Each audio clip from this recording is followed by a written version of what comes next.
Hello students, welcome to WB exam portal.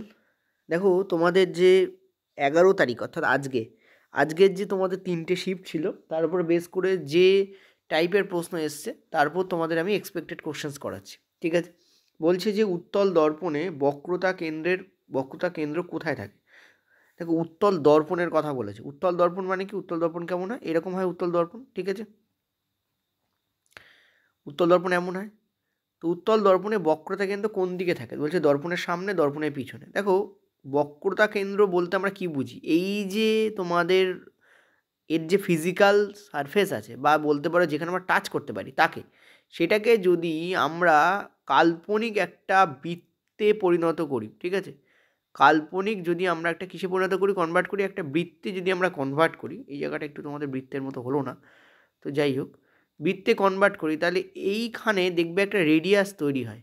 এই যে রেডিয়াসটা, এই রেডিয়াসকেই বলা হয় কি? বক্র ব্যাসার্ধ। আর এই যে কেন্দ্র তৈরি হচ্ছে, এই যে কেন্দ্র, এই কেন্দ্রটাকে আমরা বলি সি বা বক্র কেন্দ্র। ঠিক আছে? Clear or not?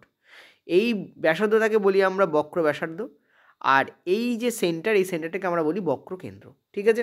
তো তোমাদের প্রশ্ন জিজ্ঞাসা করেছে যে দর্পণের সামনে না দর্পণের পিছনে অবস্থান করে। দেখো, দর্পণের সামনে, দর্পণের পিছনে বলতে কী বোঝায়? যখন তুমি একটা মিররের সামনে দাঁড়াও, এখানে তুমি দাঁড়িয়ে আছো, ঠিক আছে, তো তোমার প্রতিচ্ছবি এই জায়গায় ডেফিনেটলি উৎপন্ন হবে। হবে কি হবে না? তোমার প্রতিচ্ছবি এই জায়গায় ডেফিনেটলি উৎপন্ন হবে। এই জায়গায় তোমার একটা প্রতিচ্ছবি উৎপন্ন হবে। এটা তুমি, এটা হচ্ছে তোমার প্রতিচ্ছবি। তাহলে আমরা দর্পণে কোথায় দাঁড়িয়ে আছি? আমরা দর্পণের সামনে দাঁড়িয়ে আছি। তো মনে রাখবে, বস্তুকে অলওয়েজ দর্পণের সামনে রাখা হয়। আর দর্পণের সামনে তার মানে কোন দিক? বাম দিক হচ্ছে দর্পণের সামনের দিক। বাম দিক হচ্ছে দর্পণের সামনের দিক। আর দর্পণের পিছন দিক কোন দিক? ডান দিক হচ্ছে দর্পণের পিছন দিক। এইটা সবসময় মনে রাখবে। ডান দিক হচ্ছে দর্পণের পিছনে। ঠিক আছে? সো কারেক্ট অ্যান্সার আমাদের এখানে কী হবে? দর্পণের পিছনে রাখা হয়, বিহাইন্ড দ্য মিরর। এবং এই কারণেই উত্তল দর্পণে কিন্তু বক্র ব্যাসার্ধ, বক্রতা কেন্দ্র, ফোকাস, এগুলো সব কী হয়? পজিটিভ হয়। এটা মনে রাখবে। ঠিক আছে? চল পরেরটা। নেক্সট প্রশ্ন তোমাদের বলছে অযৌন প্রজননে কোনটা ঘটে। দেখো, অযৌন প্রজননে কিন্তু কোনো গ্যামেট থাকে না, সবথেকে বড় কথা। ঠিক আছে? সেই জন্য পুরুষ এবং স্ত্রী গ্যামেটের যে এখানে বলে যে সংযোজন হয়, মানে ফিউশন হয়, এটা কিন্তু কারেক্ট নয়। তো প্রথম অপশানটাই আমাদের কেটে যাবে। ওকে, সরি, ওকে, হ্যাঁ, তো প্রথম অপশানটাই কিন্তু আমাদের কেটে যাবে। নেক্সট বলছে খণ্ডন দ্বারা নতুন জীবের সৃষ্টি। হ্যাঁ, এটা কিন্তু একটা অযৌন জনন। নেক্সট, নিষেক প্রয়োজন। নিষেক কিন্তু প্রয়োজন নেই। দুটি অভিভাবকের প্রয়োজন হয়, মানে টু প্যারেন্টস আর রিকোয়ার্ড, মানে দুজন এমন কাউকে দরকার হয় যাদের গ্যামেট লাগবে। তো এটাও কিন্তু ইনকারেক্ট। একজন দ্বারাই হতে পারে। যেমন আমরা কি দেখেছি, খণ্ডীভবন, এই যে তোমাদের খণ্ডন বলেছে বা ফ্র্যাগমেন্টেশন, এটা কোথায় হয়? আমরা জানি স্পাইরোগাইডাতে হয়। স্পাইরোগাইডা একটা তোমাদের শৈবাল, এবং এই স্পাইরোগাইডার ক্ষেত্রে কী হয়? দেহের অংশগুলো 3টে খণ্ডে বিভক্ত হয়ে যায়, এবং তারা কিন্তু কী তৈরি করে? নতুন কোষ তৈরি করতে পারে। ঠিক আছে? তো 3টে খণ্ডে, একটা থেকেই 3টে খণ্ড দেখো এলো। এখানে দুজন দরকার হচ্ছে না। ঠিক আছে? কিন্তু গ্যামেটের ক্ষেত্রে কী হয়? অযৌন জননের ক্ষেত্রে দরকার পড়ে না, কিন্তু যৌন জননের ক্ষেত্রে দরকার পড়ে দুজন অভিভাবকের। ঠিক আছে? সো এখানে কারেক্ট আনসার কী হবে? A new organism forms by fragmentation. তো এটা কিন্তু একটা অযৌন জননের লক্ষণ।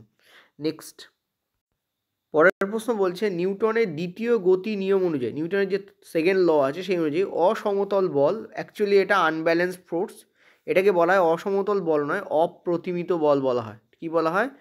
অপ্রতিমিত বল। ঠিক আছে? আনব্যালেন্সড ফোর্স যদি বস্তুর ওপর ইউজ করা হয় তাহলে কি ঘটবে? অর্থাৎ যদি একটা আনব্যালেন্স ফোর্সকে কোনো একটা বস্তুর ওপর ইউজ করা, তাহলে কি ঘটবে? বস্তু স্থির হয়ে যাবে, বস্তু একই বেগে চলবে, বস্তুর ত্বরণ তৈরি হবে। তো this will be the correct answer. ঠিক আছে? দ্য অবজেক্ট অ্যাক্সলারেটস, বস্তুর ভর বৃদ্ধি পায়, এইটা কিন্তু কারেক্ট অ্যান্সার হবে। ঠিক আছে? দেখো, একটা পয়েন্ট তুমি নোটেড, কোনো বস্তু যখন জিরোতে আছে, তার বেগ যদি জিরো, তাহলে সেটা স্থির। ঠিক আছে? তার বেগ জিরো মানে সেটা কিন্তু স্থির। ঠিক আছে? এবার কোনো বস্তুকে স্থির করতে গেলে তার মধ্যে কিন্তু নেগেটিভ ত্বরণ তৈরি করতে হয়। কি তৈরি করতে হয়? নেগেটিভ ত্বরণ তৈরি করতে হবে। ঠিক আছে? Point to be noted. আর কোনো বস্তুকে যদি গতি বৃদ্ধি করতে হয়, তাহলে তাকে পজিটিভ ত্বরণ কিন্তু দিতে হবে। তো মনে রাখবে, অপ্রতিম বলের ক্ষেত্রে এটাই হয়, দ্য অবজেক্ট অ্যাক্সলারেটস। তো this will be the correct answer here. ঠিক আছে? This will be the correct answer here. Okay, constant ভেলোসিটির অর্থ হলো, কনস্ট্যান্ট ভেলোসিটিতে থাকার অর্থ হলো ত্বরণ নেই। মানে তুমি যখন স্টার্ট করেছিলে তখনও তোমার বেগ 40 কিলোমিটার পার আওয়ার, 2 ঘন্টা পরেও 2 ঘন্টা হয়ে গেছে, তারপরেও তোমার বেগ 40 কিলোমিটার পার আওয়ার। তার মানে এখানে কোনো ত্বরণ নেই, ত্বরণ হলে বেগ কিন্তু বাড়বে। তো এই জন্য এই অ্যান্সারটা কিন্তু ইনকারেক্ট হচ্ছে। এটা তোমাদের বস্তু স্থির হয়ে যায়, এটা কি নয়? দেখো এখানে তোমাদের এটা লেখা উচিত ছিল বস্তু স্থির অবস্থায় থাকবে। কী হবে? বস্তু স্থির অবস্থায় থাকবে, এইটা হলে এটার অ্যাকুরেট হতো। কারণ মনে রাখবে অপ্রতিহিত বল প্রয়োগ করে কিন্তু চলমান বস্তুকে স্থির করা যায়। নেগেটিভ ত্বরণ দিলে সেটা স্থির হয়ে যাবে। এই জন্য কিন্তু এ আর সি এর মধ্যে যদি কম্পেয়ার করি, C will be the more accurate. সেই জন্য সি এখানে অ্যান্সার হবে। যদি এক্স্যাক্টলি এ লেখা থাকে, এখানে এটা না বলে এটা হওয়া উচিত ছিল বস্তু স্থির অবস্থায় আসবে, মানে object remains rest, object remains at rest. ঠিক আছে, এইটা হচ্ছে তোমাদের কারেক্ট ইংলিশ হওয়া উচিত ছিল। বুঝতে পারলাম? তো সি আমাদের এখানেই অ্যাকচুয়ালি কারেক্ট অ্যান্সার হবে। পরেরটা চলো। এটা বারবার দেখছি আমি রেলে পড়ছে এই কোশ্চেন্সটা, এবং এটা খুব ইজি কোশ্চেন্সই দিচ্ছে, জানি না কেন মনে হচ্ছে যেন ফ্রিতে খাবার তুলে দেওয়ার মতো ব্যাপার। তো which of the following depletes the ozone layer, অর্থাৎ নিচের কোনটা বা cause damage to the ozone layer. ঠিক আছে, depletes and cause damage same. তো অ্যান্সার তোমাদের কী হবে? তোমাদের সিএফসি বা ক্লোরোফ্লুরোকার্বন হয়। ক্লোরোফ্লুরোকার্বন হচ্ছে এমন একটা তোমাদের পদার্থ যেটা কী করে, ওজোন স্তরের ক্ষতির জন্য দায়ী হয়। ঠিক আছে, তো মন্ট্রিল প্রোটোকলে এটা নিয়ে প্রচুর পরিমাণ চুক্তি করা হয়েছিল এবং এটা নিয়ে প্রচুর গবেষণাও করা হয়েছে পরবর্তীকালে। এবং এটাও বলা হয়েছে যে আইটিআই খড়গপুর দ্বারা, ঠিক আছে, sorry IIT Kharagpur, not ITI, IIT Kharagpur দ্বারা রিসেন্টলি এটা বলা হয়েছে যে আমাদের পশ্চিমবঙ্গে এমন কিছু কার্যকলাপ চলছে যার ফলে এই সিএফসির পরিমাণ বাড়তে পারে এবং কিন্তু ওজোন লেয়ার ক্ষতিগ্রস্ত হতে পারে। রিসেন্টলি এই কথাটা বলা হয়েছে। ঠিক আছে, তো এটাকে আমাদের রাজ্যের বিশেষ করে নজর দেওয়ার প্রয়োজন। চলো নেক্সট পরেরটাতে। পরের প্রশ্ন, এই প্রশ্নটাকে একটুখানি এখানে মিস্টেক আছে, তবু আমি তোমাদের দুটোই ডিসকাস করে দিচ্ছি। বলছি ইথানোয়িক অ্যাসিড যে একটি অ্যাসিড, সেটা কোন বিবৃতিটা প্রমাণ করে? দেখো এখানে এও প্রমাণ করে ইথানোয়িক অ্যাসিড একটা অ্যাসিড, আর বিও প্রমাণ করে ইথানোয়িক অ্যাসিড একটা অ্যাসিড। কারণ আমরা জানি যে কোনো অ্যাসিড নীল লিটমাসকে কী করে দেয়? লাল করে দেয়। তো এটা তো কারেক্টই হবে। এছাড়া তুমি বিক্রিয়াটাকে ভালো করে দেখো, এখানে তোমাদের অ্যাসিড দেওয়া রয়েছে আর এই জায়গায় তোমাদের কী দেওয়া আছে দেখতে পাচ্ছি? তীব্র ক্ষার দেওয়া আছে। তো অ্যাসিড ও ক্ষারের বিক্রিয়া, এটা মৃদু অ্যাসিড যদিও, আমরা দেখতে পাচ্ছি কি একটা তোমাদের সোডিয়াম ইথানয়েড উৎপন্ন হচ্ছে, এই যে, ওকে, আর তার সঙ্গে জল উৎপন্ন হচ্ছে, এটা একটা লবণ। ঠিক আছে, তো অ্যাসিড আর ক্ষারের বিক্রিয়ায় লবণ আর কি উৎপন্ন হয়? জল উৎপন্ন হয়। সো এটাও কিন্তু আমাদের অ্যাকুরেটই হবে।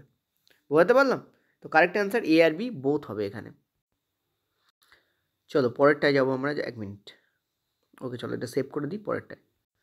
আর একটা কথা যেটা তোমাদের বলা প্রয়োজন, সেটা হচ্ছে যে আমাদের কাছে স্টুডেন্টরা যে প্রশ্নগুলোকে দেয়, সেই প্রশ্নগুলোকে অ্যাকিউরেটলি 100% যা লেখা থেকে এ টু জেড বলা পসিবল নয়, কারণ সেটা সম্ভবই নয়। আর এই প্রশ্নগুলোকে আমরা সরলীকরণ করে এক্সপেক্টেড আকারে অন্যভাবে তোমাদের জন্য রাখি। ঠিক আছে, যাতে ব্যাপার যেটা পড়েছে সেটাও থাকে, প্লাস এক্সট্রা ইনফরমেশনও এর মধ্যে কভার হয়।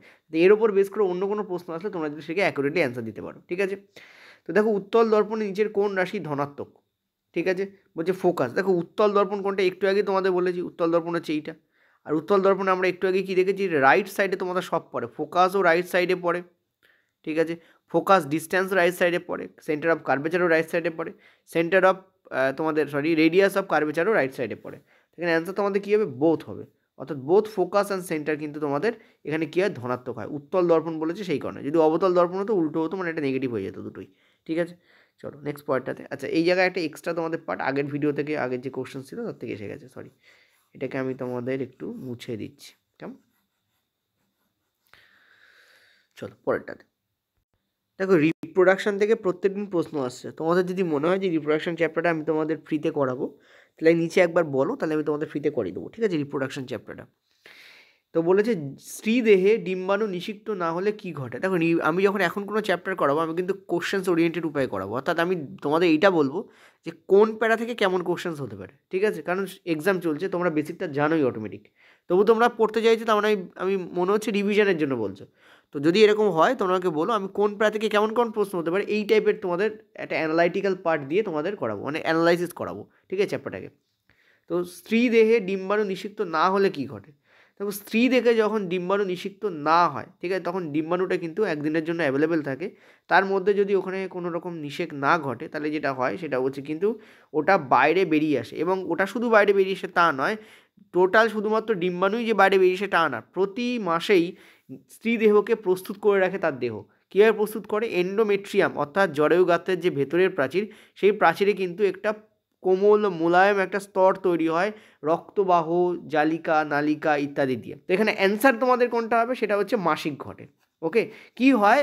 সার্ভিক্স এবং থ্রু ভ্যাজাইনা দিয়ে যে তোমাদের ওই যে রক্তবাহ এবং ওই যে নরম তুলতুলে যে মাংসল অংশগুলো, সেগুলো কী হয় এবং ডিম্বাণু সময় সেটা কী হয়? র্যাপচার হয়ে বেরিয়ে আসে। এটা কোন দেয়ালের হয়? এটা নিয়ে প্রশ্ন আসতে পারে। সেটা হচ্ছে এন্ডোমেট্রিয়ামের হয়। পয়েন্ট টু বি নোটেড, কার? এন্ডোমেট্রিয়ামের কিন্তু হয়। ইম্পর্টেন্ট জিনিস হচ্ছে এইটা, এটা কিন্তু কার হয়? এন্ডোমেট্রিয়ামের হয়। ঠিক আছে, অর্থাৎ জরায়ুর ভেতরের যে দেয়াল তাতে কিন্তু হয়। তো correct answer will be this. Okay, চলো নেক্সট পরেরটাতে। তো দেখো এখানে কি বলেছে, নর এবং মাদা, এটা মাফ করো, এটা তোমাদের আমি গুগলে দিয়েছি তো এরমভাবে নিয়ে নিয়েছে। স্ত্রী পুরুষ ধরতে পারো তোমার। স্ত্রী মানে হচ্ছে তোমাদের মাদা, আর নর মানে হচ্ছে পুরুষ। ঠিক আছে, তো স্ত্রী পুরুষ এভাবে তোমরা ধরো। তো স্ত্রী পুরুষে কোন ধরনের প্রজনন ঘটে? দেখো স্ত্রী পুরুষ মানে হচ্ছে দুজন বডি পার্টস দরকার হচ্ছে, আর যখনই দুটো বডি পার্টস দরকার হয় তবে গ্যারেন্টি সেটা সেক্সুয়াল রিপ্রোডাকশনই হবে। ঠিক আছে, কী হবে? সেক্সুয়াল রিপ্রোডাকশন হবে। এই ধরনের বাংলাগুলো বেসিক্যালি তোমাদের গুগল থেকে করে। ঠিক আছে, আমি জানি না কেন এরকম ধরনের বাংলা করে, আমি ইংলিশ দিই, আমি ইংলিশটা লিখে দিই, আর গুগল যখন বাংলা করে আমার অদ্ভুত ধরনের বাংলা অনেক সময় আমাকে করে দেয়। ঠিক আছে, যাই হোক, তাই আমাদের sexual reproduction will be the correct answer here. চলো নেক্সট পরেরটাতে। আচ্ছা মাফ করো যে এটা আমি ইংলিশ থেকে বাংলা রাখতে পারিনি, সরি ফর দ্যাট, মানে কোনোভাবে মিস হয়ে গেছে। এটা আমি তোমাদের বলে দিচ্ছি, এ আর বি দুটো ওয়্যার আছে। ধরো একটা ওয়্যার হচ্ছে এ, এইটা, ঠিক আছে, এটা হচ্ছে এ ওয়্যার, আরেকটা ওয়্যার হচ্ছে তোমাদের বি। ঠিক আছে, বলেছে but the cross section of A is twice. আচ্ছা, আরেকটা ওয়্যার হচ্ছে সরু করে দিই, ছোটো করে দিই, এইটা হচ্ছে তোমাদের বি। তবে এখানে বলেছে দুটোর লেন্থ সেম, চলো আমরাও লেন্থকে সেম করে দিই। সরু কিন্তু দুটোর লেন্থই সেম। ঠিক আছে, এটার লেন্থ যা, এটার লেন্থও তাই। কিন্তু এখানে একটা কথা বলেছে, সেটা কি? Cross section area of A is twice the area of B. অর্থাৎ বি এর এরিয়া যদি এইটা হয়, যে ছোট্ট পুটকে দেখতে পাচ্ছ, এর ডবল হচ্ছে এইটা। অর্থাৎ এখানে যদি এ থাকে, এখানে কী হবে? 2a আছে। ওকে, এ মানে হচ্ছে এখানে এরিয়া। আচ্ছা চলো এটাকে ছোটো করে দিই, তোমরা বেটার বুঝতে পারবে। ঠিক আছে, এক মিনিট। এটাকে যদি আমরা 2a ধরি, এটাকে যদি আমরা এ ধরি এর এরিয়া, তাহলে এটাকে ধরবো কি? 2a। তো বলছি what will be the ratio of resistance of the wire. দেখো আমরা একটা জিনিস খুব ভালো করে জানি, যে এর এরিয়ার সঙ্গে রেজিস্ট্যান্সের সম্পর্ককে আগে ভালো করে সেটা মাথায় রাখো, সেটা হচ্ছে ব্যাসনুপাতিক সম্পর্ক। ঠিক আছে, তার মানে কী হবে? লেন্থ যখন সেম, এর লেন্থও এল, এর লেন্থও তোমাদের কি? এল। ঠিক আছে, লেন্থ সেম, কিন্তু এরিয়া হয়ে যাচ্ছে হাফ, এর হাফ হচ্ছে এ, বি এর ডবল হচ্ছে এ, মানে এর হাফ হচ্ছে বি, এর এরিয়া হাফ হচ্ছে বি। তাহলে এখানে কি হবে? এর যে রোধ সেটা হবে তোমাদের আর, এর যে রোধ সেটা হবে তোমাদের 2r, কারণ এরিয়ার সঙ্গে ব্যস্তানুপাতিক সম্পর্ক। তো এ এর মধ্যে রেশিও যদি 2:1 হয়, তাহলে আর এর মধ্যে রেশিও কী হবে? 1:2 হবে। তার মানে এর যদি আর হয়, এর হবে 2r, মানে ডবল। তো অ্যান্সার তোমাদের বেসিক্যালি কী হবে? 1:2। This will be the correct answer, কারণ এ টু বি বলেছে, সো 1:2। এরিয়া রেশিও, এখানে এরিয়া, এটা এরিয়া রেশিও যদি 2:1 হয়, ঠিক আছে, তাহলে রোধের রেশিও কী হবে? এর উল্টো হবে, কারণ ব্যস্তানুপাতিক সম্পর্ক থাকে, তাই 1:2 হবে। ঠিক আছে, তো this will be the correct answer here. Okay, চলো দেখো তোমাদের শব্দের আমি কালকেই কিন্তু যখন শব্দের একটা কোশ্চেন্স পেয়েছিলাম, তখন শব্দের কোশ্চেন্সের মধ্যে এই জিনিসটা আমি আলোচনা করে দিয়েছিলাম, আর দেখো সেটাই কিন্তু আজকে পড়েছে। আমার কালকে মনে হয়েছিল যে জিনিসটা পড়তে পারে। ঠিক আছে, তো রিপ্রোডাকশন শব্দ এই চ্যাপ্টারগুলোতে যে যে কঠিন কঠিন কনসেপ্ট আছে সেগুলোকে একটু ভালো করে পড়ে রাখো। ঠিক আছে, তোমরা যদি শব্দকেও বলো, তো আমি শব্দ আর রিপ্রোডাকশন দুটো একসঙ্গে তোমাদের পড়িয়ে দেবো, একটা ভিডিওতেই পড়াবো, এবং কোথা থেকে কী প্রশ্ন আসতে পারে সেটা আমি তোমাদের তুলে বলে দেবো। তো what is the formula of speed of wave? ওয়েভের স্পিডের যে ফর্মুলা হয় সেটা কী হয়? দেখো স্পিড হচ্ছে তোমাদের কি? কতটা কম্পনে কতটা ফ্রিকোয়েন্সি তৈরি হচ্ছে। তো এইটা আমাদের কারেক্ট অ্যান্সার। কোনটা হবে তোমাদের? Frequency into wavelength. ঠিক আছে, this will be the correct answer. কী হবে তোমাদের? Frequency into wavelength. Speed equal to কি? Frequency into wavelength. ঠিক আছে, এইটা আমাদের অ্যান্সার হবে। মনে রাখবে স্পিড মানে হচ্ছে, অলওয়েজ মনে রাখবে স্পিড মানে কি? Distance into time. স্পিড মানে কি? স্পিড মানে হচ্ছে ডিস্ট্যান্স ইন্টু টাইম। হ্যাঁ, তো কোনো কিছু থাকবে, ঠিক আছে, এক মিনিট,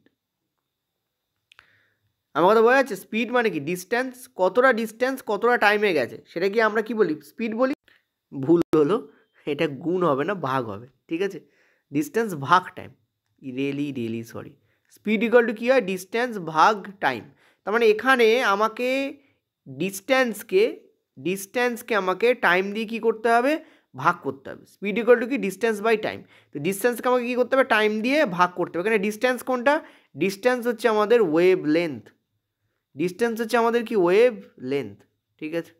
আর টাইম কোনটা, দেখো এইটাকে আরেকভাবে লেখা যায় ডিস্টেন্স ইন্টু 1/t, এভাবে লেখা যায়। আর এই 1/t হচ্ছে ফ্রিকোয়েন্সিকে দাঁড়ায়। 1/tকে কী বলা হয়, কম্পাঙ্ক বা ফ্রিকোয়েন্সিকে দাঁড়ায়। টি মানে হচ্ছে এখানে পর্যায়কাল, এফ মানে হচ্ছে এখানে ফ্রিকোয়েন্সি বা কম্পাঙ্ক। টি মানে কি, টি মানে হচ্ছে এখানে পর্যায়কাল, ঠিক আছে। যারা এনসিআরটি পড়ো তাহলে এইগুলো বাংলা এনসিআরটি পড়লে এইগুলো তোমাদের বেটার বুঝতে পারবে। এফ মানে হচ্ছে তোমাদের কি কম্পাঙ্ক, ঠিক আছে, কম্পাঙ্ক, ঠিক আছে। অসিলেশন পিরিয়ড বলা হয় বাংলায়, সরি ইংরাজিতে। আর এফকে তোমাদের বুঝতে পারছো আশা করি, কী বলা, কম্পাঙ্ক মনে পায়। যাই হোক, তোমাদের এফকে কী বলা, ফ্রিকোয়েন্সি বলা হয়। তো এই জায়গায় 1/t না লিখে আমরা এখানে কী লিখতে পারি, ডিস্টেন্স ইন্টু তোমাদের কী লিখতে পারি, এফ লিখতে পারি। আর ডিস্টেন্সকে আমরা আবার ডি না লিখে, এই ডিস্টেন্সকে আমরা ডি না লিখে কী লিখতে পারি, ওয়েভ লেন্থ লিখতে পারি। আর ওয়েভ লেন্থের যে তোমাদের গ্রিক লেটার সেটা হয় লামডা। তো আমরা এখানে কী লিখি, লামডা ইন্টু এফ, অর্থাৎ ওয়েভলেন্থ ইন্টু ফ্রিকোয়েন্সি। তো দ্যাট ইজ ওয়াই এই ফর্মুলাটা এখান থেকে আসে। অলওয়েজ মাথা রাখবে স্পিড ইকুয়াল টু ডিস্টেন্স ভাগ টাইম হয়, এটা অলওয়েজ হয়, ঠিক আছে। আমি মাপ করো, আমি ইন্টু বলে ফেলেছি, ওটা ফ্লোতে বলতে গিয়ে বেরিয়ে গেছিলো, ঠিক আছে। তো ডিস্টেন্স ভাগ টাইম, তো স্পিড ইকুয়াল টু তো আমরা কি ডি/টি, এটাই কী লেখা যায়, ডি ইন্টু 1/t, 1/tকে আবার কী লেখা যায়, এফ লেখা যায়। এখান থেকে ফর্মুলাটা আসে, এটা আমি আগের দিনও তোমাদের প্রুভ করে দেখিয়েছিলাম। চলো নেক্সট পয়েন্টটাতে দেখো, অলরেডি তোমাদের হার্টসের ওপর বেস করে টি বার করতে বলেছে, বা টি এর ওপর বেস করে হার্টস বার করতে বলে। হার্টস মানে হচ্ছে কম্পাঙ্ক, ঠিক আছে। অর্থাৎ এই ফর্মুলাটার উপর বেস করে অলরেডি নিউমেরিক্যালস এসছে। পরবর্তী শিফটে তোমরা দেখবে speed equal to frequency to wavelength, এর উপর বেস করেও কিন্তু তোমাদের প্রশ্ন আসবে। সেখানে কি করবে, সেখানে ফ্রিকোয়েন্সি দেওয়া থাকবে না, সেখানে এই পর্যায়কাল দেওয়া থাকবে।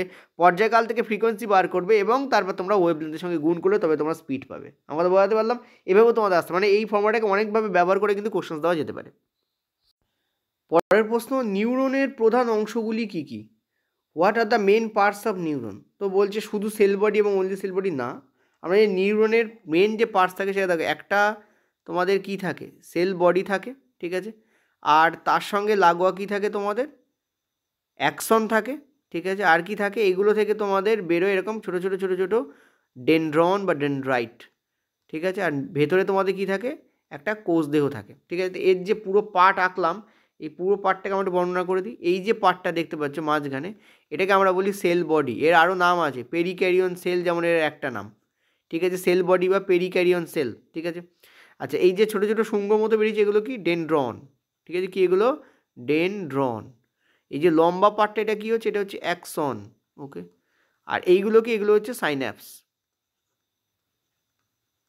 ঠিক আছে। তো আমরা এখানে কি বলতে পারি, আমরা এখানে বলতে পারি যে সেল বডি অ্যাকশন না, সেল বডি ডেনড্রাইট অ্যাকশন, ঠিক আছে। তো এইটা আমাদের কারেক্ট অ্যান্সার হবে। এখানে দেখি সেল বডি ডেনড্রাইট অ্যাকশন এবং অ্যাকশন টার্মিনাল, তো এই ডিটাকে অ্যান্সার করলে বেটার হয়। যদিও আমরা জানি যে অ্যাকশনের অংশই হচ্ছে অ্যাকশন টার্মিনাল, তো সেই অর্থে ডি না বলে সি অ্যান্সার করলে কিন্তু আমাদের বেটার হয় আমি বলবো। দেখো, এটা হচ্ছে বেসিক্যালি তোমাদের 9-এর যে বই আছে তার অংশ। এখানে তুমি যদি দেখো, তুমি দেখতে পাবে এখানে 4টে অংশকে টোটালি দেখানো হয়েছে। একটা হচ্ছে তোমাদের কোষ দেহ, এই যে অংশটা, এখানে ডেনড্রাইটকে দেখানো হয়েছে, অ্যাকশনকে দেখা হয়েছে, অ্যাকশন প্রান্তকে দেখানো হয়েছে। এই ছবিটাকে বেস করে যদি রেল অ্যান্সার নেয় তাহলে ওখানে ওই ডি অপশানটাই কারেক্ট হচ্ছে, ঠিক আছে। এবার এটা নির্ভর করছে রেল কীভাবে অ্যান্সার দিচ্ছে তার উপরে। সত্যি কথা বলতে এই প্রশ্নটাতে ব্যক্তিগতভাবে আমাকে যদি বলো তাহলে অ্যাকশনের প্রান্ত তো অ্যাকশনেরই অংশ, সো অ্যাকশন প্রধানই, অ্যাকশন প্রান্ত হচ্ছে গৌণ পার্ট, তো সি অ্যান্সার হওয়া উচিত। বাট আমি বলবো যে যেহেতু এই এটা তোমাদের ছবিতে আছে এবং প্রত্যেকটা পার্টকে দেখানো হয়েছে, সো আমি বলবো তোমাদের লাস্ট পার্ট, তোমাদের যে অ্যাকশন প্রান্ত সেটাকে হয়তো ওরা প্রধান একটা পার্ট হিসেবে ধরে নিতে পারে। বোঝাতে পারলাম, ক্লিয়ার, ওকে। তো এখানে আমাদের উত্তর আমরা ডি নেবো, যদি ওই মানে যেটা তোমাদের বললাম ওটাকে যদি ফলো করে তাহলে এখানে ডি অ্যান্সার আসবে, ঠিক আছে। চলো নেক্সট পয়েন্টটাতে। পরের প্রশ্ন, নিচের কোনটি ক্লোরিনের ইলেকট্রনিক বিন্যাস। দেখো, ক্লোরিনের অ্যাটমিক নাম্বার হচ্ছে 17। এই রেসপেক্টে আমরা যদি বলি 287, এটা হচ্ছে আমাদের অ্যাকুরেট। কোনটা আছে আমাদের, এইটা আছে। তোমার মধ্যে এটাকে পিরিয়ড টেবিল থেকে দেওয়া হয়েছে না, এটা তোমাদের অ্যাটম অ্যান্ড মলিকিউলসের যে চ্যাপ্টার আছে সেই চ্যাপ্টার দেখবে একটা বিশাল বড় চার্ট দেওয়া আছে এবং সেই চার্টে অনেক মৌলের নাম দেওয়া আছে, ঠিক আছে। সেই মৌলের নামের থেকে এই কোশ্চেন্সগুলো বেসিক্যালি আসছে, এটা পিরিয়ড টেবিল থেকে নয়। তো এটাও বলেছিলাম যে পিরিয়ডিক টেবিলের অনেক প্রশ্ন কিন্তু অ্যাটম মলিকিউলস দ্রাব্যতা মানে ওই যে মোলার মাস এগুলো দিয়ে চালিয়ে দেওয়া যায়, ঠিক আছে, কারণ ওখানে ওরকম কিছু পার্ট আছে। তো সেই জন্যই, এবং যোজ্যতার পার্টটা দিয়েও চালিয়ে দেওয়া যায়। ওই জন্য আমি বলেছিলাম যে এর জন্য টিসিএসকে কিন্তু ওই চ্যাপ্টারে ঢোকার দরকার নেই, ওই চ্যাপ্টার অনেক প্রশ্ন এই দুটো চ্যাপ্টার দিয়ে চালিয়ে দেওয়া যেতে পারে, ঠিক আছে। তো সেই জন্য কিন্তু দেখো ওরা কিন্তু প্রশ্ন দিচ্ছে, তুমি যদি চ্যালেঞ্জ করতে চাও ওরা বলো ওই চ্যাপ্টারটা আছে। বোঝাতে পারলাম? চলো নেক্সট পয়েন্টটাতে একটু স্পিডে এগোচ্ছি, ঠিক আছে। ভোল্ট মিটার দিয়ে নিচের কোন রাশিকে প্রকাশ করা? দেখো ভোল্ট মিটার বেসিক্যালি ইলেকট্রিক যে ডিফারেন্স বিভবান্তর অর্থাৎ ভোল্ট মাপতে কাজে লাগে। So potential difference will be the correct answer, অর্থাৎ ভোল্ট মাপতে কিন্তু কাজ লাগে, ঠিক আছে, এটা মনে রাখবে। চলো আচ্ছা, আরেকটা প্রশ্ন তোমাদের দিতে পারে এখান থেকে, সেটা হচ্ছে ভোল্ট মিটারকে কিভাবে কানেক্ট করা হয়। তো মনে রাখবে ভোল্ট মিটারকে নর্মালি কিন্তু প্যারালালে কানেক্ট করানো হয়, অর্থাৎ সমান্তরাল শ্রেণীতে কিন্তু কানেক্ট করানো হয়, ঠিক আছে, সমান্তরাল শ্রেণী। আর একটা এখানে আছে, কার পরের দিন হয়তো পড়তে পারে, সেটা হচ্ছে তোমাদের অ্যামেটার, ঠিক আছে। অ্যামেটার কি? অ্যামেটার দিয়ে হচ্ছে ইলেকট্রিকের ফ্লোকে মাপা হয়, ঠিক আছে, কতটা পরিমাণ কারেন্ট যাচ্ছে সেটা মাপা হয়। এবং এই অ্যামেটারকে কিন্তু মনে রাখবে সিরিজে কিন্তু কানেকশান করানো হয়। কিসে কানেকশান করানো হয়? সিরিজে কিন্তু কানেকশান করানো হয়। আরেকটা ছোট্ট জিনিস, সেটা হচ্ছে যে আচ্ছা এই জায়গায় তোমাদের শ্রেণী না বলে বর্তনী লিখে দিই, কারণ তোমরা সিরিজের বাংলা আবার শ্রেণী জানো, ঠিক আছে। এটা সমান্তরাল বর্তনী অর্থাৎ প্যারালাল, ঠিক আছে। এটা হচ্ছে সিরিজ মানে শ্রেণী বর্তনী, এভাবে মনে রাখো। আচ্ছা আরেকটা জিনিস যেটা, সেটা হচ্ছে যে এর যে রোধ হয়, ভোল্ট মিটারের রোধ কিন্তু হাই হয়, ঠিক আছে। ভোল্ট মিটারের রোধ কী হয় তোমাদের? হাই হয়, ওকে। আর এই যে অ্যামেটার, এর রোধ কিন্তু তোমাদের ভেরি লো হয়, না বললেই চলে, ভেরি লো, ঠিক আছে, ভেরি লো। চলো পরেরটাতে আর একটা জিনিস তোমাদের বলি, এটা খুব হাস্যকর লাগে আমার বলতে, কারণ 2017 লাস্ট থেকে, অর্থাৎ 17 নভেম্বর থেকে আমার জার্নি শুরু হয় ইউটিউবে, ঠিক আছে। তখন কেউই তোমাদের এখানে রেল পড়াতোই না, সোজা কথা বলতে। এবার ইদানিং ইউটিউবে একটা নতুন ট্রেন্ড উঠেছে, সেটা হচ্ছে কুৎসা রটানো, এটা একটা হয়ে দাঁড়িয়েছে। তো এবং এটা নিয়ে অনেক স্টুডেন্ট আমাকে বলে, আমি অনেক সময় দেখি যে অনেক স্টুডেন্ট আমাকে বলে স্যার এই বলেছে, ওই বলেছে, তা বলেছে। তা আমি তাদের বলবো যে জাস্ট হেসে উড়িয়ে দেবে ব্যাপারটাকে, ঠিক আছে। সবথেকে এটাই হচ্ছে ইম্পর্ট্যান্ট জিনিস জীবনে। যখনই কোনো নেগেটিভ তোমার দিকে আসবে, নেগেটিভকে এড়ানোর মেন উপায় হচ্ছে হেসে উড়িয়ে দেওয়া, জাস্ট, আর কিছু না। তোমার গোলে তুমি ফোকাস থাকো, তুমি দেখবে ডেফিনেটলি তুমি সমস্ত সবাইকে ক্র্যাক করে দিয়ে বেরিয়ে যাবে। অলওয়েজ মাথায় রাখবে যে কোনো জার্নিতে আপস অ্যান্ড ডাউনস আসে, ঠিক আছে। যখন ডাউন, তখনই তুমি কী করে নিজেকে ধরে রাখছো সেটাই হচ্ছে মেন ম্যাটার, এবং তখনই বোঝা যায় যে তোমার দক্ষতা কতটা, এটা হচ্ছে ইম্পর্টেন্ট জিনিস। চলো বলছে ত্বক কোন ধরনের উপকলা টিস্যু দিয়ে গঠিত, ঠিক আছে। Skin is made up of which type of epithelial tissue. দেখো স্কিন কিন্তু তোমাদের তৈরি হয় স্তরীভূত, অর্থাৎ স্তরে স্তরে সাজানো থাকে। কেমন বললাম, এরকম স্তরে স্তরে তোমাদের সাজানো থাকে, ঠিক আছে, এরকম, ঠিক আছে। একটা একটা স্তরের তলায় কী হবে একটা স্তরের তলায় কী হবে আরেকটা, এরকম তোমাদের স্ট্র্যাটিফাইড স্তরীভূত স্কোয়ামাস এপিথেলিয়াম দিয়ে সাজানো থাকে, এবং এর কোষগুলোর মধ্যে কিন্তু কোনো ফাঁকা স্থান থাকে না, কারণ এটা একটা বেরিয়ার বা আবরণী হিসাবে কাজ করে, ঠিক আছে। এর কোষগুলোর মধ্যে কী হয় না, কোনো ফাঁকা স্থান থাকে না, এটা বেরিয়ার বা আবরণী হিসাবে কাজ করে। তো this will be the correct answer, তোমরা মনে রাখবে। এবং কোষগুলো একটু চ্যাপটাও হয়। তো স্ট্র্যাটিফাইড কোয়ামাস এপিথেলিয়াম টিস্যু দিয়ে কিন্তু তৈরি হয়। একটু 9-এর অধ্যায়টা খোলো, একটু তোমাদের রিভাইজ করিয়ে দিই যে ওখানে কী আছে। এখানে এই জায়গাটাকে একটু তুমি দেখো, দেখলে বুঝতে পারবে, এই জায়গায় অ্যাকুরেটলি লেখা আছে যে ইংরেজিতে স্কোয়ামা শব্দের অর্থ হলো স্কেল অফ স্কিন, অর্থাৎ ত্বকের আঁশ বা আঁশ। তো সরল আঁশাকার বা আঁশাকার যে আবরণী কলা, সেটা খুবই পাতলা এবং চ্যাপ্টা কোষ দিয়ে তৈরি হয়, যেমনটা বললাম চ্যাপ্টা কোষ দিয়ে তৈরি, এবং পলকা স্তর তৈরি করে। খাদ্যনালী এবং মুখগহ্বরের প্রাকারও কিন্তু আঁশাকার আবরণী মানে স্কোয়ামাস এপিথেলিয়াম দিয়ে তৈরি হয়। আবার দেহকে সুরক্ষা প্রদানকারী ত্বকও কিন্তু আঁশাকার আবরণী কলা দিয়ে তৈরি, যদিও ত্বকীয় আবরণী কলার কোষগুলো কিন্তু একাধিক কোষস্তরে সজ্জিত থাকে। এটাকে বলা হয় স্ট্র্যাটিফাইড কোয়ামাস এপিথেলিয়াম। এবার তোমাকে আমি একটা কথা বলছি, ঠিক আছে, তুমি এখানে পয়েন্ট টু বি নোটেড, তুমি এখানে এই যে পুরো জায়গাটা আছে না, এই যে পুরো জায়গাটা বাংলায় বিশেষ করে পুরো জায়গাটায় তুমি কোথাও স্ট্র্যাটিফাইড কোয়ামাস এপিথেলিয়াম বা স্তরীভূত স্কোয়ামাস এপিথেলিয়াম এই শব্দটা তুমি পাবে না অ্যাট এ স্ট্রেচ। অ্যাটেস্টের শব্দ অর্থ কি, ওই জায়গায় বলা রয়েছে যে ত্বকীয় আবরণী কলার কোষগুলো কোষাস্তরে সজ্জিত থাকে, কিন্তু স্তরীভূত এই যে শব্দটা, এই শব্দটা তুমি কিন্তু বাংলা ভার্সানে কোথাও পাবে না। ইংরেজি ভার্সানে মেবি উল্লেখ আছে, কিন্তু বাংলা ভার্সানে তুমি কোথাও পাবে না। এই জন্যই ডেঞ্জারাস বাংলা ভার্সান পড়া, কারণ ইংলিশে অনেক সময় বায়োলজিতে এমন টার্ম তুলে দেওয়া হয় যেগুলো ইংলিশে তো প্রেজেন্ট থাকে কিন্তু বাংলায় থাকে না। এই যে স্তরীভূত, তার মানে যে স্ট্র্যাটিফাইড, এই স্ট্র্যাটিফাইড শব্দটা এই জায়গায় এনসিইআরটিতে কোথাও উল্লেখ নেই, বাংলাতে বিশেষ করে কোথাও উল্লেখ নেই। ইংলিশে থাকতে পারে, কিন্তু বাংলাতেই যেমন এখানে লেখা রয়েছে যে রোমো সাবলীনি করা, তার বাংলার ব্র্যাকেটে লেখা রয়েছে সিলিয়েটেড এপিথেলিয়াম, কিন্তু ইংলিশে কিন্তু এরকম ধরনের কোনো জিনিস উল্লেখ নেই। তো যারা চেঁচায় যে কোনো টার্ম ইনসেন্টিভ বাইরে যায় না বা ইত্যাদি অনেকে এরকম বলে, আমি শুনেছি, ঠিক আছে, বিশেষ করে হিন্দিতেও বলে, বাংলাতেও অনেকে আছেন। তা আমি তাদেরকে আমি বারবার বলবো যে টার্ম বলাটা ইম্পর্টেন্ট স্টুডেন্টদেরকে, কারণ যদি আমি একমাত্র স্ট্র্যাটিফাইড এপিথেলিয়াম শব্দটা যদি না বলি, সামান্য একটা ছোট্ট টার্মের জন্য কী হবে, ব্যাপারটা গুলিয়ে যায়। এই জন্য আমি বারবার বলি যে টার্ম বলাটা ইম্পর্টেন্ট। সামান্য একটু এদিকে পড়ে রাখলে, মানে তোমার যে মূল বিন্দু তার থেকে একটুখানি সেন্টিমিটার এদিকে আর এদিকে সেন্টিমিটার পড়ে রাখলে জাত অশুদ্ধ হয়ে যায় না, ঠিক আছে? ওইটুকু একটুখানি যারা চাকরিজীবী, তাদের চাকরির প্রার্থী, তাদেরকে বুঝতে হবে যে সামান্য একটু পড়ে রাখতে হয়, ঠিক আছে? এইটা হচ্ছে ইম্পর্টেন্ট জিনিস। এই যে অ্যালগাল ব্লুম সম্পর্কে জিজ্ঞেস করেছে, অ্যালগাল ব্লুম কোন চ্যাপ্টারে আছে এনসিইআরটির, ঠিক আছে? এই যে তোমাদের এনসিইআরটির বাইরে যে জিজ্ঞেস করা হচ্ছে যে তোমাদের ওটাকে কি বলে, ওই যে খাদ্যের যে তোমাদের উন্নতি সাধন, এটা এনসিইআরটিতে ছিল 2022-এ তো লাস্ট বাদ গেছে। তাহলে এই ব্যাপারগুলো বুঝতে হচ্ছে, ছোটো ছোটো জিনিস আছে যেগুলো অনেক সময় আসে। যেমন আগের বার তোমাদের অবতল দর্পণে গ্রাফ নিয়ে প্রশ্ন দিয়েছে, ঠিক আছে? 28 তারিখ বা 30 তারিখে সেপ্টেম্বর নভেম্বরের প্রশ্ন। আমার ইনফ্যাক্ট আমি যখন তোমাদের প্রিভিয়াস ইয়ার করেছি সেখানেও তোমাদের আছে, গ্রাফ নিয়ে প্রশ্ন দিয়েছে। তাহলে গ্রাফ নিয়ে যখন প্রশ্ন দিচ্ছে, তো অতটা যখন সিলেবাসের বাইরে আসছে, তখন কেউ ভাবতে পারে যে ইয়েস সিলেবাসের বাইরে এবারেও বেরোতে পারে। এবারে ভাগ্য ঘটনা মাথায় টিসিএসের হাত আছে যে সিলেবাসের বাইরে ওই শুধু খাদ্য পদ্ধতি, মানে যেটা একদম একদম লেজি চ্যাপ্টার, ইজি চ্যাপ্টার, সেই চ্যাপ্টারটাকে একমাত্র বাইরে দিয়ে দিয়েছে। যদি বাইরে দিয়ে দিতে চাইতো তাহলে কিন্তু দিতে পারতো, সে দেয়নি, সেটা অন্য কথা। পারলে তো দিত সে, তাই না?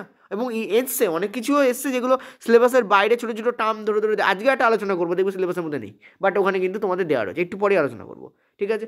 তো ব্যাপারটা হচ্ছে এরকম। তো এদিক ওদিক একটু পরে রাখতে হয়, ঠিক আছে? যখন হাতে গরম গরম মাইনেটা আসবে, আর যখন আমি বলবো আমি যে সরকারি চাকরি করি, ঠিক আছে, এবং যখন বিয়ে করতে যাব, তখন আমি বলবো যে ওই ছেলেটার সঙ্গে আপনি কেন আপনার মেয়ে বিয়ে দিচ্ছেন, আপনি সরকারি চাকরি করি, ঠিক আছে? তাহলে সেইটা যখন বলার মতো আমি যখন দম পাচ্ছি, তখন আমি পড়ার সময় আমার একটু দম দরকার হবে নির্ঘাত, ঠিক আছে? তো সেই জন্য পড়ে চাকরি পাও, না পড়ে চাকরি পেও না, আমার বক্তব্য এইটা। বুঝতে পারছি আমি কি বললাম? খাটো, পরিশ্রম করো, চাকরি পাও। তার জন্য এক সেন্টিমিটার এদিকে আর 1 সেন্টিমিটার রাইট সাইডে একটু পড়ে রাখাটা দরকার। বোঝাতে পারলাম? তাহলে এই ধরনের ভুলগুলো তোমার হবে না। স্ট্র্যাটিফাইড দেখে তুমি ঘাবড়ে যাবে না, স্তরীভূত দেখে তুমি ঘাবড়ে যাবে না, এগুলো একটু একটু জেনে রাখতে হয়। হয়তো বেশি বলে ফেললাম, কিন্তু বলাটা ইম্পর্টেন্ট ছিল। নেক্সট পরেরটা চলো। রোধগুলো ধারাবাহিক সংযোগে যুক্ত হলে কোন রাশি স্থির হয়? Which resistance are arranged in series, which will be following remains constant. ও আচ্ছা, মানে এর বাংলা আমি বুঝতে পারিনি, আমি ইংলিশ বুঝলাম। সেটা হচ্ছে রোধগুলো যখন শ্রেণী বর্তনীতে অ্যাড করা হচ্ছে, তখন নিচের কোনটা ফিক্স থাকছে, সেটা চেঞ্জ হয় না। সেটা কি? তোমাদের আমি একটু আগেও, মানে আমি এটা কিন্তু রিপিটেড কোশ্চেন, এটা তোমাদের কালকেও পড়েছিল, গতকালও 10 তারিখও পড়েছিল তোমাদের। সেটা হচ্ছে আমি তোমাদের বলেছিলাম যে যখন শ্রেণী বর্তনী থাকে, তখন কোনটা চেঞ্জ হয়,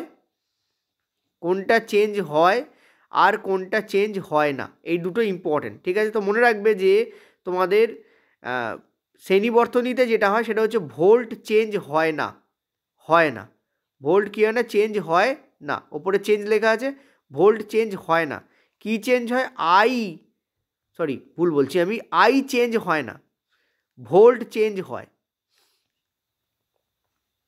ঠিক আছে?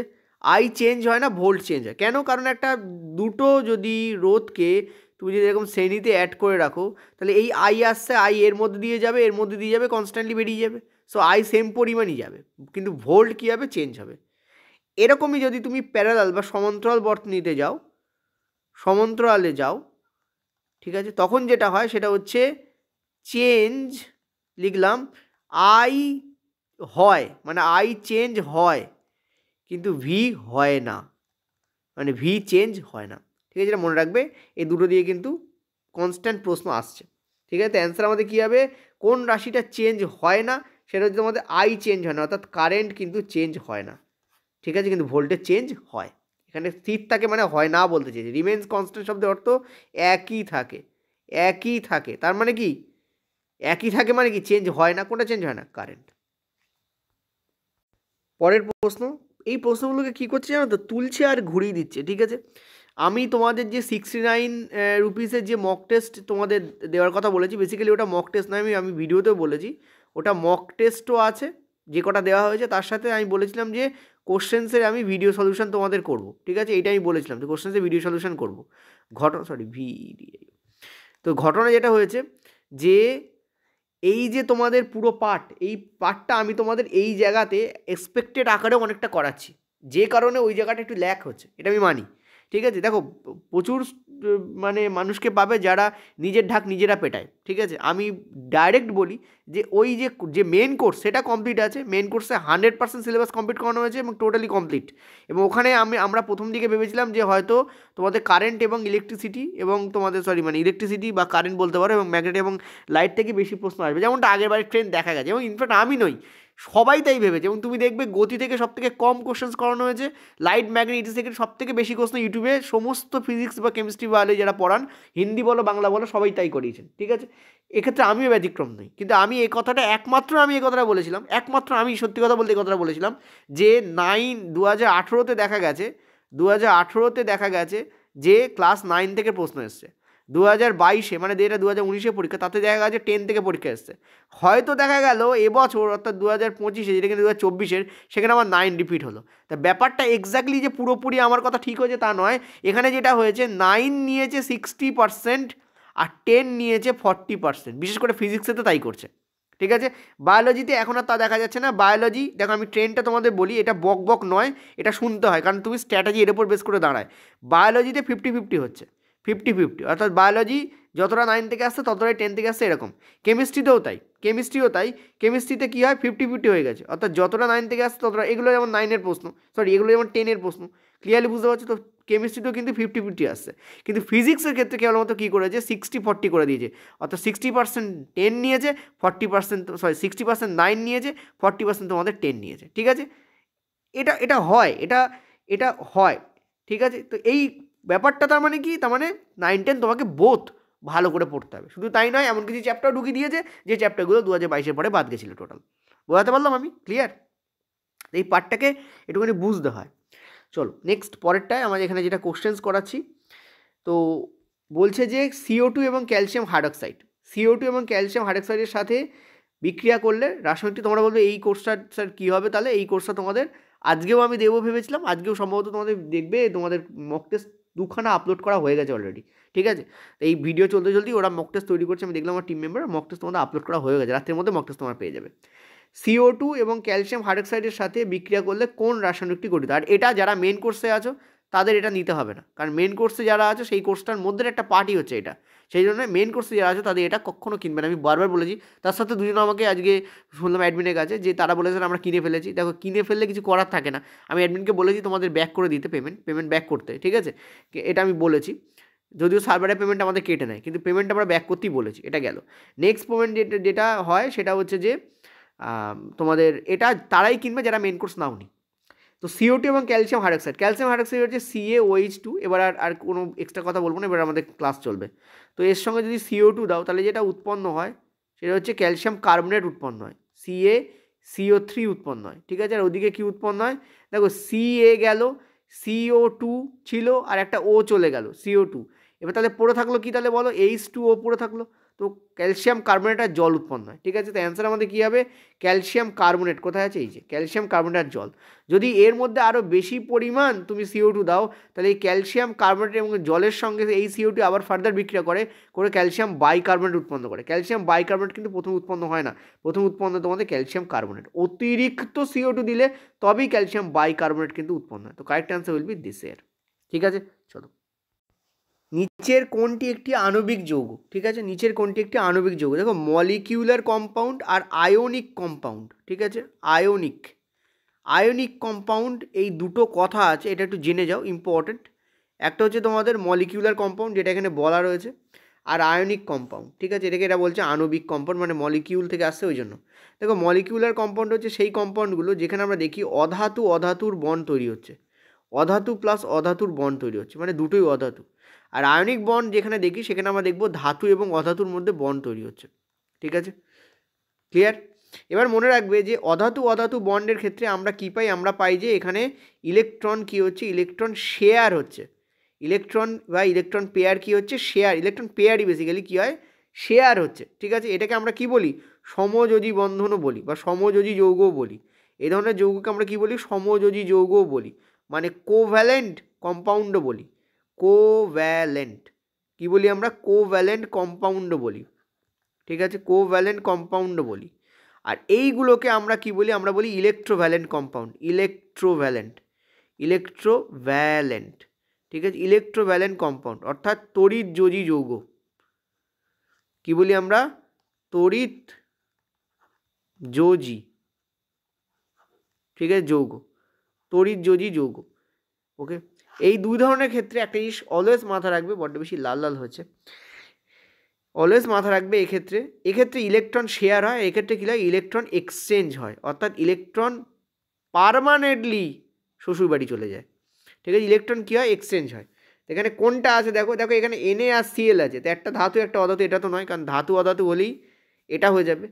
দেখো হাইড্রোজেন আর অক্সিজেন এটা হবে, ক্যালসিয়াম আর অক্সিজেন এটা নয়, কারণ ক্যালসিয়াম ধাতু, অক্সিজেন অধাতু। ম্যাগনেসিয়াম আর ক্লোরিন এটাও নয়, কারণ ম্যাগনেসিয়াম ধাতু, ক্লোরিন অধাতু, এটাও তো নয়, ঠিক আছে। এছাড়াও হতে পারে তোমাদের CO2 ক্ষেত্রে, এটা দেখো CH4 অর্থাৎ কি? মিথেন।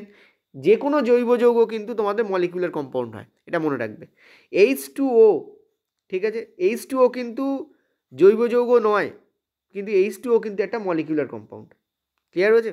চলো পরেরটাতে দেখো, এই যে প্রশ্নটা, এটা খাদ্যের প্রক্রিয়াকরণ থেকে তোমাদের জিজ্ঞাসা করা হয়েছে, ঠিক আছে। বলছে a farmer cultivates near a river, what should he use to obtain water for irrigation?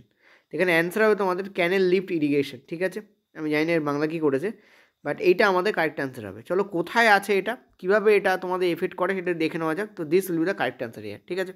চলো আগে দেখে নিই খাদ্যের প্রক্রিয়াকরণে বা খাদ্যের উন্নতি সাধনে কোথায় আছে এই ব্যাপারটা। দেখো আগের দিন আমি তোমাদের এই প্রসেসটা পুরোটা বলেছিলাম, এবং এখানে দেখতে পাচ্ছ সেই যে আগের দিন পড়িয়েছিলাম তার যে দাগানো সেই পার্টগুলি তোমাদের রয়েছে এখানে, দেখো এখানে পরিষ্কারভাবে, ঠিক আছে।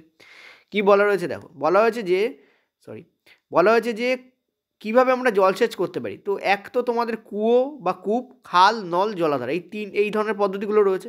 তো কুয়ো কখন হয়? যখন খননকূপ এবং নলকূপ, এই দুই ধরনের কুয়ো আমরা দেখতে পাই। ভূনিম্নস্থ জলস্তর থেকে জল খননকূপে জমা হয়। আমি তোমাদের এটাও বলেছিলাম যে যদি একটা কূপ খোঁড়ো, মানে তোমাদের ছোটোবেলায় আমরা দেখেছি পাতকুয়ো, ঠিক আছে, তাতে কী করা হতো? তাতে এটা করা হতো, সেটা হচ্ছে এমন ডেপথ অবধি কুয়োকে খোঁড়া হতো যেটা জলস্তরের সঙ্গে ম্যাচ করে। ওই জলস্তর যেই জলস্তরের সঙ্গে হিট করবে, ঘুরতে তখন কী হবে? ওই জলস্তর ওই গর্তে জমা হবে, এবং ওখান থেকে আমরা একটা যন্ত্র বা কপিকলের সাহায্যে কী করতাম? বালতি ফেলে ওটাকে তুলে আনতাম, ঠিক আছে। আমি নিজে কোনো ইউজ করিনি, বা আমি বাবা বা কাকার মুখে শুনেছি এরকম ধরনের ব্যবহার করা যেত, আমাদের আগের যারা জেনারেশন তাদের মুখে, ঠিক আছে। এবার এইটা তো একটা পদ্ধতি, এই পদ্ধতি কখন ইউজ করা হয়? যখন খুব দূরবর্তী স্থানে হয়, কারণ নদীর কাছাকাছি বা জলাধারের কাছাকাছি যদি কিছু থাকে, তাহলে আমরা ওখান থেকে ডাইরেক্ট নেবো, আমরা কেন ওরকম ঘুরতে যাবো? কারণ ওটা শারীরিক পরিশ্রম হয়, কায়িক পরিশ্রম হয়, ঠিক আছে। কিন্তু যখন ওরকম জায়গা থেকে দূরে থাকে, অর্থাৎ জলের সোর্স থেকে যখন কেউ দূরে থাকে, তখন সেই পদ্ধতি ব্যবহার করে, ঠিক আছে। খাল কখন হয়? খাল হচ্ছে সেটা হচ্ছে যে জলাধারের সঙ্গে খাল একটা ইম্পর্ট্যান্ট জিনিস, মনে রাখবে। খাল নর্মালি সেই সব জায়গাতে থাকে যেসব জায়গায় কী হয়? জলাধার হয়। কি হয়? জলাধারের সঙ্গে খালগুলো যুক্ত থাকে, আর খালগুলো ছোটো খালের সঙ্গে যুক্ত থাকে, ছোটো খালগুলো আরও ছোটো খালের সঙ্গে যুক্ত থাকে, ঠিক আছে। এইভাবে ব্যাপারগুলো হয়, এবং মূল যে খাল তার থেকে দেখো শ্রেণী হয়ে হয়ে হয়ে হয়ে লাস্টে কী হয়? জমিতে জল এসে পৌঁছায়। লিফট সিস্টেম কাকে বলা? এটা দিয়েই এখানে প্রশ্ন দিয়েছে। এই যেটা তোমাদের বললাম, সেটা হচ্ছে নদী থেকে জল উত্তোলন করার পদ্ধতি। এই দেখো আমি এখানে জুম করে দিচ্ছি, দেখতে পাচ্ছেন পরিষ্কার। জলাধার থেকে প্রয়োজনের তুলনায় কম পরিমাণ জল ছাড়ার কারণে যেসব অঞ্চল খাল দিয়ে জল প্রবাহ হয়, সেসব অঞ্চলে অনেক সময় জলের অসুবিধা হতে পারে, অর্থাৎ জল সেখানে না পৌঁছতে পারে। জলাধার থেকে যখন জল ছাড়ে, যদি জল কম ছাড়ে, তাহলে খাল, তারপর ছোটো খাল, তারপর আরও ছোটো খাল, তারপর আরও ছোটো খাল, এরকম হতে হতে সেটা লাস্টে জমিতে পৌঁছে। কিন্তু যদি অপর্যাপ্ত হয় জলের পরিমাণ, তাহলে ওই পরিমাণ জল কিন্তু অতটা রাস্তা পেরিয়ে জমিতে এসে পৌঁছায় না। কিন্তু এক্ষেত্রে আমরা কী করি? আমরা করি হচ্ছে এটা উত্তোলক পদ্ধতিকে ব্যবহার করতে পারি, অর্থাৎ লিফট সিস্টেম। নদীর সঙ্গে কাছাকাছি, অর্থাৎ নদীর সংলগ্ন কৃষি জমিতে কিন্তু এটাকে ব্যবহার করা হয়। এটা দিয়ে প্রশ্ন দিয়েছে যে যদি কৃষকের জমি নদীর কাছাকাছি হয়, তখন কৃষক কোন পদ্ধতি ব্যবহার করে? সেটা অ্যান্সার হবে তোমাদের লিফট সিস্টেম, ঠিক আছে। চলো দেখো ওখানে কি দেওয়া রয়েছে একবার দেখে নিই। এই দেখো ক্যানাল লিফট সিস্টেম, এই যে ক্যানাল লিফট সিস্টেম, এইটা হচ্ছে তোমাদের অ্যান্সার হবে। বোঝাতে পারলাম? This will be the correct answer. এটা একটা ছবি রাখতে পারলে ভালো হতো, কিন্তু আমি ইন্টারনেটে কোনো ভালো ছবি পাইনি। দারুণ একটা সিস্টেম এটা, ঠিক আছে। এবং এখান থেকে কিন্তু পরবর্তীকালে এই ক্যানাল লিস সিস্টেম থেকেই কিন্তু পরবর্তীকালে আধুনিক যে পাম্প, তার কিন্তু তোমাদের যে ব্যাপারটা কিন্তু মানুষের মাথায় আসে এই ক্যানাল লিস সিস্টেমের মাধ্যমেই কিন্তু, ঠিক আছে। তো অ্যান্সারটা তোমাদের এইটা হবে। পরেরটা চলো। দেখো কী বলছে, প্রোপাননে কোন ফাংশনাল গ্রুপ থাকে। দেখো আমরা জানি নোন, NONE, যখন নোন থাকে তখন আমরা জানি সেটা কিটোনের অংশ হয়। ONE যখন থাকে, বিশেষ করে এই যে কিটোনে ONE আছে, এই জন্য এটা প্রোপানন হচ্ছে তোমাদের কী হয়, কিটোন হয়। কিন্তু যদি নোল থাকে, NOL থাকে, তখন কী হয়, তখন তোমাদের হয় হচ্ছে তোমাদের অ্যালকোহল তোমাদের হয়, ঠিক আছে। তখন কী হয় তোমাদের অ্যালকোহল, নোল যদি থাকে। আর যদি অ্যাল থাকে, AL, তাহলে হয় অ্যালডেহাইড, অ্যালডেহাইড, ঠিক আছে। আর অ্যাসিড যদি থাকে, যেমন methanoic acid, propanoic acid, ethanoic acid, তখন কিন্তু তোমাদের কার্বক্সিলিক অ্যাসিড হয়, ঠিক আছে। অ্যাসিডে অ্যাসিড থাকে। চলো পরেরটাতে। আচ্ছা, এখানে কারেক্ট আনসার কী হবে? এখানে কারেক্ট আনসার তোমাদের কিটোন হবে, কিন্তু এইটা কারেক্ট আনসার হবে। পরের প্রশ্ন, কোন ধরনের দ্রবণে কোষ সংকুচিত হয়? ডে 1 থেকে আমি বলে যাচ্ছি এই টাইপের প্রশ্ন বারবার আসছে, ঠিক আছে। তো আমি তোমাদের বলেছিলাম, যখন একটা তুমি কোষ রেখেছো এবং কোষে যখন তোমাদের ঘনত্ব কম, কোষীয় দ্রবণের ঘনত্ব যখন কম, ঠিক আছে, তখন আমরা বলি হাইপোটনিক। কোষীয় দ্রবণের ঘনত্ব যখন কম, তখন আমরা কি বলি? আমরা বলি হাইপোটনিক। কাকে বলি হাইপোটনিক? বাইরের যেটা তাকে। কোষের ঘনত্ব, কোষীয় দ্রবণের ঘনত্ব কম হলে বাইরেরটাকে আমরা বলবো হাইপোটনিক, ঠিক আছে। আর কোষীয় দ্রবণের ঘনত্ব যখন বেশি, ঠিক আছে, তখন বাইরেরটাকে আমরা বলবো হাইপারটনিক। বাইরেরটাকে আমরা কি বলবো? হাইপারটনিক, ঠিক আছে। এটা তোমাদের আমি বারবার বলেছিলাম। এবং দেখো, কোষে যখন ঘনত্ব কম হয় তখন বেসিক্যালি কী হবে, কোন সিচুয়েশানে তোমাদের কোষ সংকুচিত হবে, NCERT-তে একটা পুরো লাইন বা প্যারা লেখা আছে। কিসের ঘনত্বের কথা বলছি এটা হচ্ছে তোমাদের বোঝা জরুরি। এখানে তোমাদের আমি বলছি, এই যে কোষটা আছে না, এই যে কোষ, এখানে তোমাদের আমি বলছি জলের ঘনত্বের কথা। Point to be noted. আমি কি বললাম? যখন কোষের মধ্যে ঘনত্ব বেশি, কোষীয় দ্রবণের ঘনত্ব বেশি, মানে কি, কোষীয় দ্রবণে যখন জলের ঘনত্ব বেশি। পয়েন্ট টু বি নোটেড, এখানে আমি জলের ঘনত্বের উপর বেস করে কথাটা বলছি, ঠিক আছে। জলের ঘনত্ব, কোষীয় দ্রবণে যখন জলের ঘনত্ব বেশি, তখন বাইরের দ্রবণকে আমরা বলি হাইপারটনিক। কোষীয় দ্রবণে যখন কী হয়, জলের ঘনত্ব বেশি, তখন বাইরের দ্রবণকে আমরা কি বলি? হাইপারটনিক। এবার এটা আমি কিভাবে মনে রাখি আমি তোমাদের বলছি। দেখো, কোষীয় দ্রবণে জলের ঘনত্ব কি বেশি, বেশি মানে এই রকম টিক চিহ্ন। আর এটা আবার এটাও প্রমাণ করে যে জল বাইরের দিকে যাচ্ছে। এটা প্রমাণ করে কি প্রমাণ করে না? করে। আর আমরা যদি বলি জলের ঘনত্ব কম, কোথায়? আমি সব কোষীয় দ্রবণের কথা বলছি। জলের ঘনত্ব কম, তার মানে দেখো আমি এই চিহ্নটা দেবো। জলের ঘনত্ব কম, এটা যদি আমি বলতে চাই, এক মিনিট, তখন আমি এই চিহ্নটা দেবো, ঠিক আছে। তাহলে এই চিহ্নের অর্থ কি? জল কোষের ভেতরে ঢুকছে। আর জল যদি ভেতরে ঢোকে তখন কোষ কী হবে? ফুলবে, তো ফোলে। আর জল এখানে কী হচ্ছে? দেখো বাইরে যাচ্ছে, দেখো এইটুকু টিক মেরেছি, বাইরে যাচ্ছে।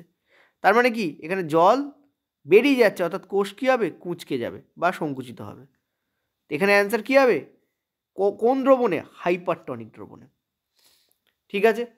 জলের ঘনত্ব, কোষীয় দ্রবণে যখন জলের ঘনত্ব বেশি, ঠিক আছে, কোষীয় দ্রবণ ঘন মানে কোষীয় দ্রবণে যখন জলের ঘনত্ব বেশি, যখন জল কোষ থেকে বাইরে যায়, ফলে কোষ সংকুচিত হয়। আর যখন জলের ঘনত্ব কোষীয় দ্রবণে কম হবে, তখন জল বাইরে থেকে ভেতরে প্রবেশ করে, ঠিক আছে। তো এইখানে পয়েন্ট টু বি নোট, এই হাইপোটনিকের বাংলা হচ্ছে তোমাদের লঘু স্মারক। এটা মনে রাখবে, লঘু স্মারক। আর হাইপারটনিকের বাংলা হচ্ছে অতি স্মারক। এখানে আর একটা টার্ম দেওয়া আছে, খেয়াল করো, সেটা হচ্ছে আইসোটনিক। এটা মানে হচ্ছে সমস্মারক, অর্থাৎ দুটো ক্ষেত্রেই জল যখন না বেরোবে না ভেতরে আসবে, অর্থাৎ দুটোই সমান, ইকুয়াল, তখন আমরা তাকে বলি সম। তো অ্যান্সার হবে তোমাদের হাইপারটনিকে। ভীষণ ইম্পর্টেন্ট কিন্তু। কোথায় আছে? NCERT-র কোষ চ্যাপ্টার যেটা আছে তার একটু নিচের দিকে তোমরা প্যারাতে পেয়ে যাবে। এই জায়গাটায় আছে, বহিঃপরিবেশীয় মাধ্যমে জলের ঘনত্ব কোষীয় মাধ্যম অপেক্ষা বেশি হলে, ঠিক আছে। এখানে যেভাবে তোমাদের লাইনটা লেখা আছে সেটা একটু কনফিউজিং, আমি ওই জন্য তোমাদের সহজ করে ওখানে বললাম, ওকে। তো এটা পড়তে পারো বা ওটা মনে রাখতে পারো, যে কোনো একটা করতে পারো। আমি বলবো আমারটা মনে রাখলে বেটার হবে, কারণ আমি ওইভাবে বেটার মনে রাখতে পারি। এই লাইনটা পড়লে আমার গুলিয়ে যায়, কিন্তু আমি যখন ওটা মনে করি, মানে আমার কনসেপ্ট যখন আমি ভাবি, তখন কনসেপ্ট দিয়ে বুঝে নিই, তো ক্লিয়ার হয়ে যায়। ঠিক আছে, বোঝাতে পারলাম? চলো পরেরটাতে। বলছে বেকিং সোডা তৈরিতে কোন যৌগের ব্যবহার হয়? দেখো NaCl তোমাদের কাজে লাগে, তার সঙ্গে তোমাদের NH3 ইউজ হয়, অর্থাৎ অ্যামোনিয়া, তার সঙ্গে তোমাদের জল ইউজ হয়, তার সঙ্গে তোমাদের ইউজ হয় কার্বন ডাইঅক্সাইড, তবে তোমাদের প্রস্তুত হয় NaHCO3। ঠিক আছে, আর তার সঙ্গে তোমাদের NH4Clও তোমাদের তৈরি হয়।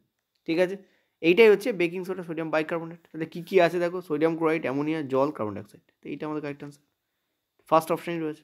ঠিক আছে, চলো পরেরটা। এটাও তোমাদের রিপিটেড প্রশ্ন। প্রিজমে আপতিত রশ্মি এবং নির্গত রশ্মির মধ্যে যে কোণ তৈরি হয় তাকে কী বলা হয়? দেখো আপতিত রশ্মি এবং নির্গত রশ্মির মধ্যে যে কোণ তৈরি হয়, ঠিক আছে, তাকে আমরা বলি অ্যাঙ্গেল অফ ডেভিয়েশন। কী বলি আমরা? অ্যাঙ্গেল অফ ডেভিয়েশন বা বিচলন কোণ। কিন্তু তোমাদের যে বেরিয়ে আসছে, অর্থাৎ নির্গত রশ্মি এবং যদি বলে নির্গত রশ্মি এবং অভিলম্বের মধ্যে যে কোণ তৈরি হয় তাকে কি বলে? তাকে বলা হয় নির্গমন কোণ। কী বলা হয়? নির্গমন কোণ। ঠিক আছে, নির্গমন কোণ, এটা মনে রাখবে। ঠিক আছে, emergent angle, emergent angle. Sorry, হাতের লেখা দিন দিন খুবই খারাপ হয়ে যাচ্ছে আমার, জানি, আগে এত খারাপ ছিল না। Emergent angle. ঠিক আছে, চলো পরেরটাতে। বলছে গোলীয় দর্পণে অর্থাৎ স্ফেরিক্যাল মিররে সম্পর্কে কোন বিবৃতিটি সত্য? বক্র ব্যাসার্ধ এবং মেরু উভয়ই মূল অক্ষে থাকে। ঠিক আছে, তার মানে কি? তার মানে হচ্ছে এইটা হচ্ছে আমাদের প্রিন্সিপাল অ্যাক্সিস বা মূল অক্ষ বা প্রধান অক্ষ। ঠিক আছে, তা আমরা জানি যে প্রধান অক্ষের ওপরেই কিন্তু পি থাকে, এফ থাকে, আর তোমাদের সি থাকে। সি, এফ আর পি তিনটে জুড়লে যে লাইন তৈরি হয় তাকে আমরা প্রধান অক্ষ বলি। তো বক্র ব্যাসার্ধ এবং মেরু উভয়ই মূল অক্ষে থাকে, এটা কিন্তু কারেক্ট। ঠিক আছে, বক্র ব্যাসার্ধ মূল অক্ষে থাকে, না মেরু না বক্র, এইটাই আমাদের কারেক্ট হচ্ছে, আমরা দেখতে পাচ্ছি। ঠিক আছে, চলো পরেরটাতে। সোডিয়াম সালফেটের আণবিক ভর কত? সোডিয়াম সালফেটের আণবিক ভর তোমাদের কত জিজ্ঞাসা করা হয়েছে। দেখো এই যে চারটা আছে, এই চারটা মনে রাখো, এই চারটা ভীষণ ইম্পর্টেন্ট। এটা তোমাদের কোথায় আছে? তোমাদের যে মলিকিউল অনুপরমাণু যে ইয়ে আছে, তোমাদের চ্যাপ্টার আছে, সেখানে তোমাদের এই পার্টটা দেওয়া আছে। ঠিক আছে, এইখান থেকেই তোমাদের প্রশ্ন আসছে। দেখো সোডিয়ামের ভর কত আমরা দেখতে পাচ্ছি 23, এই যে 23। সালফারের লাগবে, অক্সিজেনের লাগবে, এইগুলোকে যোগ করলেই বেরিয়ে যাবে। প্রত্যেকটার যদি এত হয় তাহলে দুটোর হবে ×2, তিনটে হলে হবে ×3, এরকম করলে তোমাদের অ্যান্সার বেরিয়ে যাবে। চলো করে নেওয়া যাক। দেখো ওই চার্ট যদি তোমার মুখস্থ থাকে তাহলে আমরা জানি এক একটা এনের হচ্ছে 23 হয়, তাহলে দুটোর কত হবে? ×2। এক একটা সালফারে কত হয়? 32 হয়, একটাই আছে। আর এক একটা তোমাদের অক্সিজেন হয় 16 করে, তাহলে ইন্টু তোমাদের হবে 4। এখান থেকে কি দেখতে পাচ্ছি আমরা? 6, 4 প্লাস তোমাদের 32 প্লাস তোমাদের কী হয়? 4 × 16 = 64। তো 4 আর 6 10 আর 2 হচ্ছে তোমাদের 12, আর থাকলো 1, 6 আর 3 9 আর 10 আর 4 14। তো 142 gram per mole will be the correct answer. চলো বলছে 4 ওহম, 8 ওহম এবং 12 ওহম রেজিস্টার সিরিজে যুক্ত আছে। তো 4 ওহম, 8 ওহম আর 12 ওহম তোমাদের কি আছে? সিরিজে, অর্থাৎ শ্রেণীবদ্ধনীতে যুক্ত আছে। তো এখানে তুমি দেখতে পাচ্ছ 4 8 12, 12 12 তোমাদের 24, তাহলে তোমাদের রোধ হবে। তো বলছে ভোল্ট যদি এত হয় তাহলে তোমাদের প্রবাহের পরিমাণ কত? তো V = IR ফর্মুলা ইউজ করলে আমাদের বেরিয়ে যাবে। তো V আমাদের 12, I কত জিজ্ঞেস করেছে, আর আমাদের কত হয়েছে? 24। তো ক্লিয়ারলি দেখতে পাচ্ছ এটা আমাদের কত হবে? হাফ হবে, তাই না? 12/24 হয়ে যাবে। তো 12/24 মানে কত? 1/2, হাফ মানে 0.5 অ্যাম্পিয়ার। তো this will be the correct answer.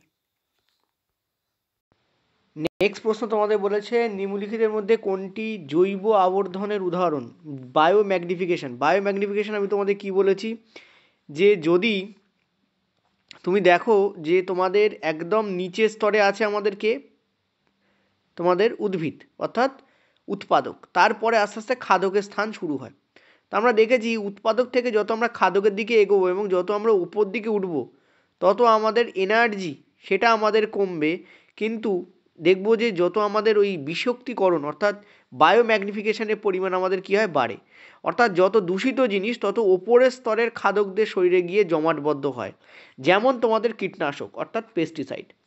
Pesticide দেখো এইগুলো, এই যে কলার খোসা, পচা শাকসবজি, ভুসি, এরা হচ্ছে তোমাদের জৈবিক জিনিস। এগুলো কিন্তু কি হয়, তোমাদের যে সমস্ত অণুবীক্ষণিক জীব আছে যেমন ব্যাকটেরিয়া, ফাঙ্গাস, এদের দ্বারা, মৃতজীবী যারা, তাদের দ্বারা কি হয়, এগুলো কিন্তু ক্ষুদ্র ক্ষুদ্র কণায় ভেঙে যায় এবং পরিবেশে রাদার ফিরে আসে। কিন্তু যে জিনিসটার তোমাদের কোনোভাবে রিসাইকেল পসিবল নয় সেটা হচ্ছে তোমাদের পেস্টিসাইড অর্থাৎ কীটনাশক। এটা কিন্তু শরীরে তুমি যখন উদ্ভিদকে এটা দিচ্ছ, উদ্ভিদের ফলন বাড়ছে, কিন্তু সেই পেস্টিসাইডটা কী হচ্ছে আমাদের শরীরে বা তৃতীয় শ্রেণীর যে কোনো খাদ্যকে শরীরে গিয়ে বেশি পরিমাণ জমা হয়। তাহলে কারেক্ট অ্যান্সার আমাদের কী হবে এখানে? পেস্টিসাইড হবে।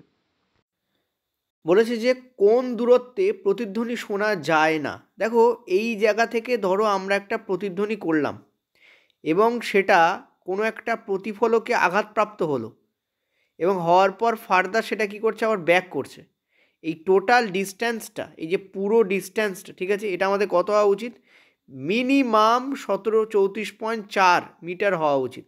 অর্থাৎ যাচ্ছে আর আসছে এক্স এক্স, এই 2x ডিস্ট্যান্স আমাদের হওয়া উচিত 34.4। তাহলে এক্সের ভ্যালু কত হওয়া উচিত? 17.2 মিটার মিনিমাম। অর্থাৎ কোনো একটা আওয়াজ স্টার্ট হচ্ছে আর সেটা প্রতিফলকে মানে একটা পর্দায় গিয়ে আঘাতপ্রাপ্ত হচ্ছে, হয়ে ফার্দার সেটা ব্যাক করছে, এটা টোটাল ডিস্ট্যান্স 34.4। তাহলে তুমি বলো প্রতিফলক আর শব্দের উৎসের মধ্যে দূরত্ব ন্যূনতম কত হওয়া উচিত? এক্স হওয়া উচিত, অর্থাৎ 17.2, অর্থাৎ ন্যূনতম দূরত্ব 17.2 তোমাকে হতেই হবে। এটা কী হিসাবে হচ্ছে? যখন তুমি শব্দের বেগ বায়ুতে 334 মিটার প্রতি সেকেন্ড নিচ্ছ তখন তখন এটা উৎপন্ন হয়। আর নর্মাল বেগ এটাই, অনেক সময় 346ও নেওয়া হয়, কিন্তু নর্মাল আমরা 344কেই ধরি, ঠিক আছে। তো অর্থাৎ শব্দের উৎস এটা হচ্ছে তোমাদের সোর্স, এটা হচ্ছে তোমাদের সোর্স, আর এটা হচ্ছে তোমাদের রিফ্লেক্টর মানে প্রতিফলক, ঠিক আছে, রিফ্লেক্টর। এই দুটো জিনিসের মধ্যে ন্যূনতম দূরত্ব কত হতে হবে? এক্স হতে হবে, অর্থাৎ 17.2। এখানে দেখো 17.2-এর থেকে কম যে অপশানে আছে অর্থাৎ এইটাই আমাদের কারেক্ট আনসার হবে। যে দূরত্বে আমরা প্রতিধ্বনি শুনতে পারবো না, এটা ন্যূনতম দূরত্ব, মিনিমাম। এর থেকে বেশি হতে পারে, এর থেকে কম কখনো হবে না। তো this will be the correct answer. Okay, চলো। বলছে এমন কোনো দর্পণ আছে যেখানে সামনে যত দূরত্বে বস্তু রাখা হয় প্রতিচ্ছবি তত দূরত্বেই দর্পণের পিছনে তৈরি হয়। ভালো করে বোঝো, এমন একটা দর্পণকে বর্ণনা করো। What happens? ওকে সরি, এমন একটা দর্পণে বর্ণনা করতে বলেছে যে দর্পণটা তোমরা বাড়িতে প্রতিনিয়ত দেখো। কোন দর্পণ সেটা? সমতল দর্পণ। অর্থাৎ এই জায়গায় তুমি যদি বস্তুকে রাখো, তাহলে যে দূরত্বে তুমি বস্তুকে রেখেছো সেম দূরত্বে অসৎ প্রতিবিম্ব তোমাদের তৈরি হয়। এবং অসৎ প্রতিবিম্ব কী হয়? সমান আকারের হয়, যেমন আকার তেমন আকারের হয়, সমান আকারের হয়, ঠিক আছে।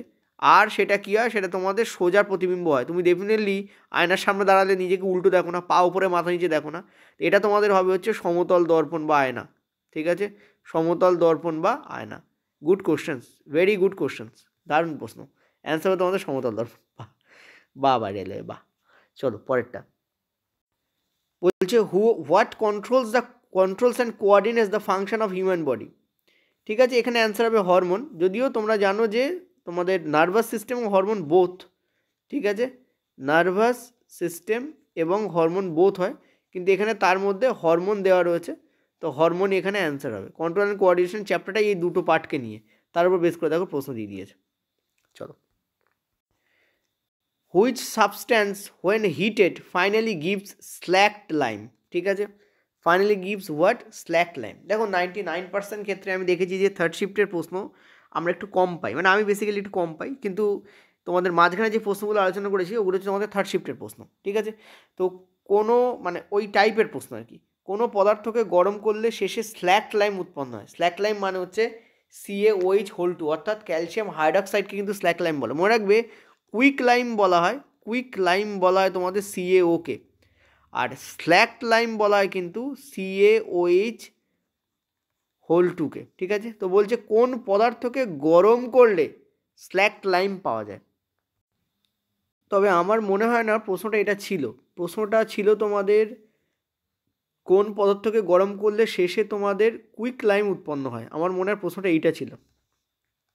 যদি প্রশ্নটা এটা হয় তাহলে আমি বলবো এটা স্ল্যাক লাইম হবে না, কারণ এমন কোনো পদার্থ নেই যাকে গরম করলে স্ল্যাক লাইম পাওয়া যায়। নর্মালি এটা হয় না, আর হওয়াটা খুব চাপের ব্যাপার, কারণ হাইড্রক্সাইড কোনো পদার্থকে গরম করলে উৎপন্ন হয় এমনটা খুব রেয়ার, মানে হয় না বলতে গেলেই চলে। আর ক্যালসিয়াম হাইড্রক্সাইড তো পাওয়াই যায় না, কিন্তু কুইক লাইম পাওয়া যায়। সেটা যদি তুমি এই দেখো এখানে ফার্স্ট অপশন রয়েছে, এটাই হবে CaCO3। এটা হচ্ছে তোমাদের বিয়োজন বিক্রিয়া, তাপীয় বিয়োজন। CaCO3 অর্থাৎ ক্যালসিয়াম কার্বনেটকে তুমি যদি হিট দাও তাহলে CaO উৎপন্ন হয় এবং তার সঙ্গে কার্বন ডাইঅক্সাইড গ্যাস পাওয়া যায়। এখানে এটা তোমাদের তাপীয় বিয়োজন, অর্থাৎ তোমাদের হিটিং ডিকম্পোজিশন বলা হয়, ঠিক আছে। তো ডিকম্পোজিশন রিয়াকশানের মাধ্যমে এটা হয়, বা তাপীয় বিয়োজন বিক্রিয়া এটা। তো এটাতে তোমাদের অ্যান্সার হতে পারে, কিন্তু আমার মনে হয় না এখানে স্ল্যাক লাইম গিভেন ছিল, ঠিক আছে। আর যদি স্ল্যাক লাইম গিভেন থাকেও, যদি প্রশ্নকে ঘুরিয়েও দেওয়া হয়, কারণ আমরা জানি যখনই আমরা কুইক লাইমকে CaOকে, অর্থাৎ এই যেখানে উৎপন্ন এইটা, একে যদি আমরা জলের সঙ্গে বিক্রিয়া করাই, অনলি তখনই আমাদের এই CaOH উৎপন্ন হয়। এবং এক্ষেত্রেও কিন্তু আমরা জানি যে প্রচুর পরিমাণে তাপ উৎপন্ন হয় এইখানে যখনই তুমি এক্ষেত্রে জলের মধ্যে দেবে। তো সেটাকে যদি ঘুরিয়ে প্রশ্ন করতো তাহলে এখানে CaO অপশানের মধ্যে থাকতো, CaO অপশানের মধ্যে নেই, তার মানে এই প্রশ্নটা ছিল না, আমার মনে কুইক লাইম ছিল এখানে, ঠিক আছে। যদি এটা বলা হয় CaCO3 উৎপন্ন করলে কি উৎপন্ন হবে, তাহলেও কুইক লাইম উৎপন্ন হবে। আর কোনটাকে হিট করলে CaO উৎপন্ন হবে, তাহলে সেটা অ্যান্সার হবে তোমাদের CaCO3, ঠিক আছে। মনে রাখবে CaOকে অর্থাৎ ক্যালসিয়াম অক্সাইডকে কিন্তু কুইক লাইম বলা হয়, আর স্ল্যাক লাইম মানে ক্যালসিয়াম হাইড্রক্সাইড। পরেরটা চলো। Very good questions. When a gun and a bullet experience the same recoil force, why does the gun move very little? দেখো M/G বলে একটা কথা হয়, ঠিক আছে। গুলির মাস প্রচণ্ড লো, ঠিক আছে। গুলির মাস কি প্রচণ্ড লো, কিন্তু M/G নয়, সরি M/V। M/G করলে তো ফোর্স হয়ে যাবে। M/V অর্থাৎ ভরবেগের কথা বলছি আমি, ভরবেগ। গুলির মাস অত্যন্ত স্লো কিন্তু বেগ ভীষণ হাই। যেখানে যদি গুলির রেসপেক্টে বন্দুককে ধরি, তাহলে বন্দুকের মাস কিন্তু ভেরি হাই গুলির তুলনায়, কিন্তু বেগ অত্যন্ত স্লো। এখানে আমি এইটাকে বড় করে দিই, ভিটাকে বড় করে দিই। ভি অনেক বেশি, এম অনেক কম, আর এখানে এম অনেক বেশি, ভি অত্যন্ত কম। সুতরাং এই যে ডিফারেন্স হচ্ছে, এটা সবাইকে সেম তুমি রিকয়েল ফোর্স দিচ্ছ, কিন্তু তৎসত্ত্বেও যেহেতু এর মাস বেশি, তো ভেলোসিটি কী হবে তোমাদের কম হয়ে যাবে, ঠিক আছে। অ্যান্সার কী হবে, বন্দুকের ভর বেশি। This is the reason. Clear? চলো। কোনো বস্তুর ওজন পৃথিবী থেকে চাঁদে গেলে কেন কমে যায়? ঠিক আছে, কোনো বস্তুর ওজন পৃথিবী থেকে চাঁদে গেলে কেন কমে যায়? দেখো কোনো বস্তুর ওজন কমে যায় বলেছে, মানে ওয়েট, ঠিক আছে। ওয়েট কি? ওয়েট একটা হচ্ছে ফোর্স, মানে বল, সোজা কথা বলতে। আর বল ইকুয়াল টু কী হয়, মাস ইন্টু ত্বরণ অর্থাৎ অ্যাক্সেলারেশন, ঠিক আছে। Mass into acceleration. দেখো যখনই তুমি পৃথিবী থেকে চাঁদে যাবে, তখন এই যে পৃথিবীর যে জি আর চাঁদের জি আলাদা হয়, পৃথিবীর থেকে অনেক কম হয় চাঁদের জি। কি বললাম? পৃথিবী থেকে অনেক কম হয় চাঁদের জি, অর্থাৎ পৃথিবীর যে অভিকর্ষজ ত্বরণ সেটা কম হয়, ঠিক আছে। তো অ্যান্সার তোমাদের কী হবে? This will be the correct answer. বোঝাতে পারলাম? বলো বুঝলে কিনা। ভর তো সেমই থাকে, কিন্তু জি ডিফারেন্ট হয়ে যায়। যদি পৃথিবীর ভরকে G1 ধরো, আর চাঁদের ভরকে যদি G2 ধরো, ঠিক, এটা হচ্ছে পৃথিবীতে, আর্থ, ঠিক আছে। এটা হচ্ছে তোমাদের মুন। তো এই যে জি, এই জি ডিফার করে যায়, এবং G1 is much more greater than G2। G1 G2 এর থেকে অনেক বড় হয়, পৃথিবীর যেটা সেটা অনেক বড় হয়। এটা GE করে দিচ্ছি, মানে জি অফ আর্থ, আর এটা G2 না করে এটাকে GM করে দিচ্ছি, অর্থাৎ জি অফ মুন, ঠিক আছে। দুটো আলাদা কিন্তু, এটা অনেক বড়, এটা অনেক ছোট হয়। তো কারেক্ট অ্যান্সার আমাদের এইটা হবে, মুনস গ্র্যাভিটি ইজ উইকার। চলো, বলছে which hormone is responsible for growth of human body? Human body গ্রোথের জন্য কোন হরমোন ইম্পর্টেন্ট? সেটা হচ্ছে ডেফিনেটলি গ্রোথ হরমোন, ঠিক আছে। পিটিউটারি গ্রন্থি থেকে খরিত হয় গ্রোথ হরমোন, ওকে। তো correct answer will be this. চলো পরেরটায়। ধাতুর সঙ্গে বিক্রিয়া করে হাইড্রোজেন গ্যাস বের হয়, both release hydrogen gas when reacting metals. দেখো অম্ল আর ক্ষারের সাধারণ গুণটা কি? উভয়ই জলীয় দ্রবণে বিদ্যুৎ পরিবাহিত করে, নীল লিটমাসকে লাল করে। দেখো উভয় নীল লিটমাসকে লাল করে না, লাল লিটমাসকে নীল করে, উভয় না। যদি তুমি ক্ষারের কথা বলো, ক্ষার কি করে, রেডকে ব্লু করে দেয়। আর যদি অ্যাসিডের কথা বলো, অ্যাসিড কি করে, ব্লুকে রেট করে, ঠিক আছে। সো দুটোর গুণাবলী ডেফিনেটলি আলাদা হচ্ছে, এখানে এক হচ্ছে না। এবার দেখো একটা জিনিস বলছি অম্ল ক্ষারের গুণটা কোনটা সত্যি, এক্ষেত্রে কোনটা হবে দেখো বলে দিই আরেকবার তোমাদের। সরি ভিডিওটা একটু তোমাদের প্রবলেম হয়েছিল, ঠিক আছে, তোমরা হয়তো বুঝতে পারোনি, কিন্তু কিছু ডিসকানেকশান হয়েছিল। যাই হোক, তো ধাতুর সঙ্গে বিক্রিয়া করে হাইড্রোজেন গ্যাস বের করে। দেখো ইম্পর্টেন্ট জিনিস হচ্ছে সেটা হচ্ছে যে ধাতুর সঙ্গে ধাতু এবং অ্যাসিড এ কিন্তু বিক্রিয়া করে তোমাদের কি করে, ধাতব লবণ তৈরি করে, আর তার সঙ্গে হাইড্রোজেন গ্যাস ডেফিনেটলি তৈরি করে। এটা হচ্ছে তোমাদের অ্যাসিডের গুণাবলী বললাম, ঠিক আছে। এটা কি বললাম, অ্যাসিড, অর্থাৎ লবণ তৈরি হচ্ছে আর সেখানে তোমাদের কি হচ্ছে, হাইড্রোজেন গ্যাস। এবং ধাতু এবং ক্ষারও কিন্তু করে, কিন্তু সব ধাতু করে না, সব ধাতু কি করে না, এটা করে না। কিছু ধাতু আছে যারা ক্ষারের সঙ্গে বিক্রিয়া করে লবণ আর জল উৎপন্ন করে। তো এই দুটো কিন্তু সেম হচ্ছে না, অ্যাসিডের পরিমাণ অনেক বেশি ধাতুর ক্ষেত্রে, এর ক্ষেত্রে কম, ঠিক আছে। তো এটা সেম নয়, সো এই জন্য এই অপশানটা আমাদের কাটছে। এটা কিন্তু অ্যাকিউরেট, যখন হাইড্রোজেন আয়ন তৈরি হয়, ঠিক আছে, হাইড্রোজেন আয়ন তৈরি হচ্ছে বা হাইড্রক্সাইড আয়ন তৈরি করছে, এটা তৈরি করে অ্যাসিড, এটা তৈরি করে ক্ষার, এটা দুজনে কিন্তু পরিবহন করতে পারে, ঠিক আছে। So both conduct electricity aqueous solution, this will be the correct answer here. এটাই অ্যাকচুয়ালি অ্যাকুরেট কারেক্ট। পরের প্রশ্ন তোমাদের, what does the activity series represent. Activity series কোন জিনিসটাকে রিপ্রেজেন্ট করে? দেখো অ্যাক্টিভিটি সিরিজ রিপ্রেজেন্ট করে তোমাদের order of reactivity of metals. আমরা জানি যে মেটালের, নন মেটালের নয়, কিন্তু মেটালের রিঅ্যাক্টিভিটি সিরিজকে কিন্তু রিপ্রেজেন্ট করে। তোমরা বলছো নন মেটালের কি নেই? ইয়েস, নন মেটালেরও কিন্তু রিঅ্যাক্টিভিটি সিরিজ আছে। প্রবলেম হচ্ছে নর্মালি আমরা নন মেটালের রিঅ্যাক্টিভিটি সিরিজ নিয়ে আলোচনা করি না, ঠিক আছে। যদি এখানে বলতো রিঅ্যাক্টিভিটি সিরিজ অফ মেটাল আর নন মেটালস বোথ, তাহলেও কিন্তু সেটা অ্যান্সার হতো, কারণ নন মেটালেরও কিন্তু রিঅ্যাক্টিভিটি সিরিজ আছে, ঠিক আছে। নর্মালি নিচু ক্লাসে পড়ানো হয় না, সেই জন্য নেই, কিন্তু আছে। নেক্সট হচ্ছে জিনিস তোমাদের বলি, সেটা হচ্ছে ইম্পর্টেন্ট জিনিস। তোমরা জানো একদম প্রথমে কে থাকে, জানো একদম প্রথমে আমরা অ্যাজ পার এনসিইআরটি থাকে হচ্ছে পটাশিয়াম, তারপর থাকে আমাদেরকে সোডিয়াম, ঠিক আছে। পটা গেল শো দেখতে, ওই কনসেপ্ট ধরে তুমি আলোচনা করো। এখানে এইচ থাকবে, তার নিচে তোমাদের কপার থাকবে, তার নিচে তোমাদের পারদ থাকবে, তারপর এজি, তারপর তোমাদের অরাম, আর শেষে থাকে কি আমাদের প্লাটিনাম, ঠিক আছে। ক্লিয়ার হচ্ছে আশা করি। তো এই হচ্ছে তোমাদের টোটাল গুণাবলী, তোমরা দেখলে বুঝতে পারবে। তো order of reactivity of series, ধাতুর ক্রিয়াশীলতার ক্রম এখানে কিন্তু আলোচনা করা হয়। এই বোথ বি, মানে যেটা তোমাদের বাংলা আর ইংরেজি দুটোতে রাখা হয়েছে, এটা অপশন কারেক্ট হবে। নেক্সট প্রশ্ন তোমাদের বলেছে উত্তল দর্পণের প্রধান অক্ষের সমান্তরালে যদি রশ্মি প্রতিফলিত হয়, তারপর কোন বিন্দু দিয়ে বিচ্ছুরিত হচ্ছে বলে মনে হয়। দেখো এই হচ্ছে তোমাদের উত্তল দর্পণ, এই হচ্ছে তোমাদের প্রধান অক্ষ। তো উত্তল দর্পণের প্রধান অক্ষের সমান্তরালে যদি কোনো রশ্মি আপতিত হয়, তাহলে সেই রশ্মি এইভাবে বেরিয়ে যায়। আর মনে হয় যেন সেই রশ্মিটাকে একটু যদি বাড়িয়ে দেই, তাহলে মনে হয় যেন সেটা একটা বিন্দু দিয়ে যেন বেরিয়ে যাচ্ছে। এই যে মনে হয় যেন বিন্দু দিয়ে বেরিয়ে যাচ্ছে, এই বিন্দুটাকে আমরা কি বলি, আমরা বলি ফোকাস। তো কারেক্ট আনসার কী হবে আমাদের? সি, ফোকাস, ঠিক আছে। চলো পরেরটা দেখো, রাদারফোর্ডের যে আলফা কোণার প্রক্ষেপণ, তার উপরে বেস করে প্রচুর প্রশ্ন বিগত বছরেও, মানে বিগত দিন শিফটগুলোতে এসছে, এখানেও আছে।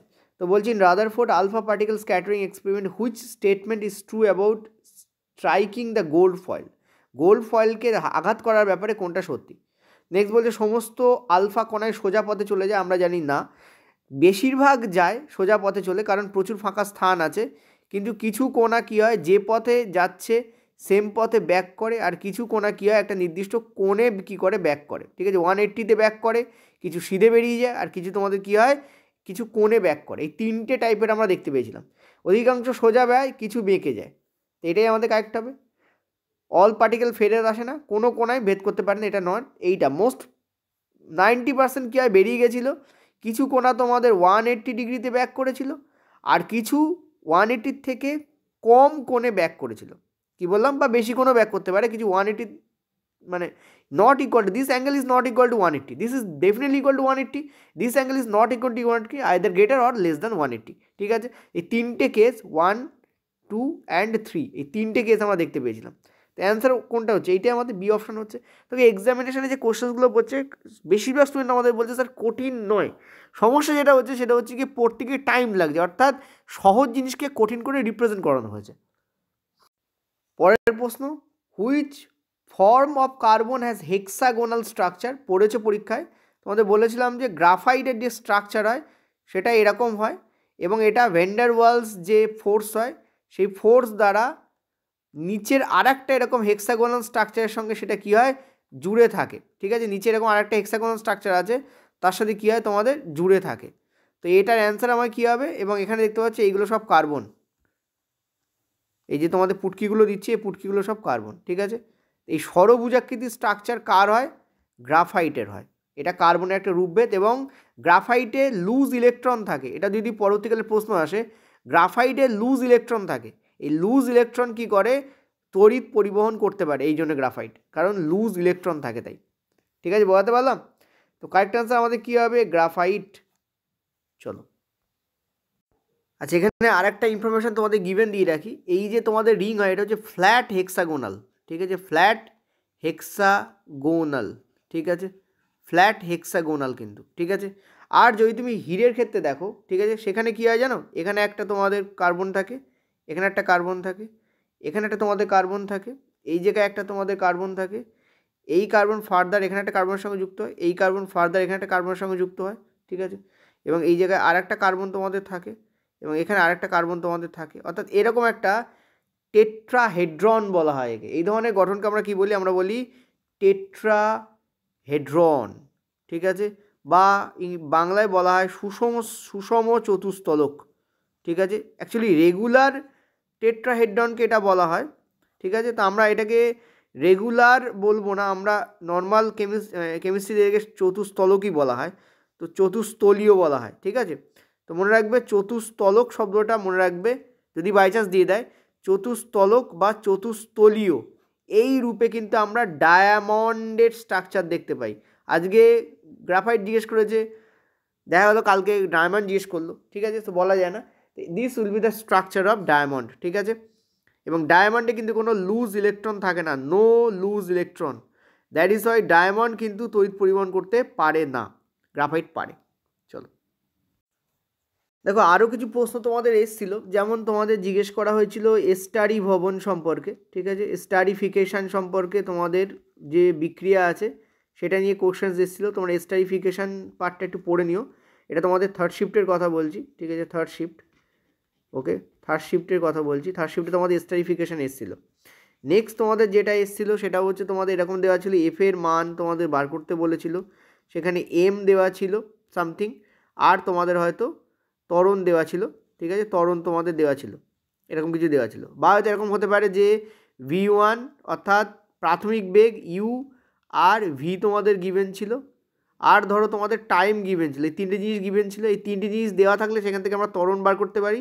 আর ত্বরণ আর মাস অর্থাৎ ভরকে ইন্টু করলে আমরা ফোর্স পেয়ে যাবো, এই দুটোকে ইন্টু করলে আমরা কী পেয়ে যাবো, ফোর্স পেয়ে যাবো। ঠিক আছে, এরকম ধরনের প্রশ্ন কিন্তু তোমাদের দেওয়া হতে পারে।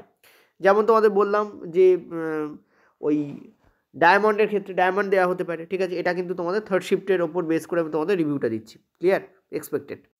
আর একটা খুব ইন্টারেস্টিং প্রশ্ন এসেছিলো, সেটা বলে দিই, খুবই ইন্টারেস্টিং। সেটা হচ্ছে স্ক্রোটাম। স্ক্রোটাম নিয়ে নতুন কি দেখো, স্ক্রোটামের টেম্পারেচারের ওপর প্রশ্ন এসেছিলো। ঠিক আছে, স্ক্রোটামের টেম্পারেচারের ওপরে। স্ক্রোটাম কি আমরা সবাই জানি, স্ক্রোটাম হচ্ছে শুক্রাশয়গুলো, টেস্টিসগুলো পুরুষ দেহে যে বাইরে আমাদের মানে বডির বাইরে অবস্থিত যে অংশের মধ্যে থাকে তাকেই বলা হয়, যে ব্যাগসের মধ্যে থাকে তাকে আমরা বলি স্ক্রোটাম। ঠিক আছে, এই স্ক্রোটামের টেম্পারেচারের উপর প্রশ্ন এসেছিলো, মনে রাখবে। আমি এক্স্যাক্ট প্রশ্ন আমি পাইনি, বাট এটা বলা হয়েছে যে টেম্পারেচার তুলে প্রশ্ন দিয়েছিল, বা টেম্পারেচার কম বেশি এরকম সামথিং দিয়েছিল। তো মনে রাখবে স্ক্রোটামের টেম্পারেচার কিন্তু যে অ্যাকচুয়াল যে বডি তার থেকে কম হয়, অ্যাকচুয়াল বডি এর থেকে কম হয়। কত কম হয়, থেকে কম, বলেও দিচ্ছি কত কম হয়।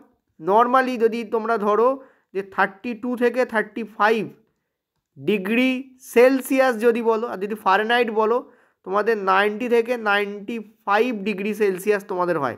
অর্থাৎ অ্যাকচুয়াল আমাদের হিউম্যান বডি টেম্পারেচার কত হয়, হিউম্যান বডি সেটা হচ্ছে 98.6 ডিগ্রি ফারেনহাইট, সরি সেলসিয়াস লিখলাম কেন, ফারেনহাইট বা বলতে পারো 37 ডিগ্রি সেলসিয়াস। যদি সেলসিয়াসে ধরো তাহলে 37 ডিগ্রি, ফারেনহাইটে ধরলে 98.6 ডিগ্রি ফারেনহাইট। ঠিক আছে, এর থেকে এর টেম্পারেচার কম হবে। দেখো 32 থেকে 35, দেখো 37 থেকে কম, 90 থেকে 5, দেখো 98 to 5, অর্থাৎ 2 থেকে 3 ডিগ্রি কম হয়। ঠিক ঠিক আছে, বা অনেক সময় লেখা থাকে 3 থেকে 5 ডিগ্রি তোমাদের কম হয়। এই রেঞ্জে তোমরা মানে ডিগ্রি সেলসিয়াসে বলো ফারেনহাইটে বলো দুটোতেই এরকম রেঞ্জে তোমাদের কম বেশি হয়। ঠিক আছে, এর উপর বেস করে প্রশ্ন হচ্ছে। এটা কিন্তু আমি বলবো একটা এটা কিন্তু একটা important question. This is a very important question. ঠিক আছে, নিউ টাইম।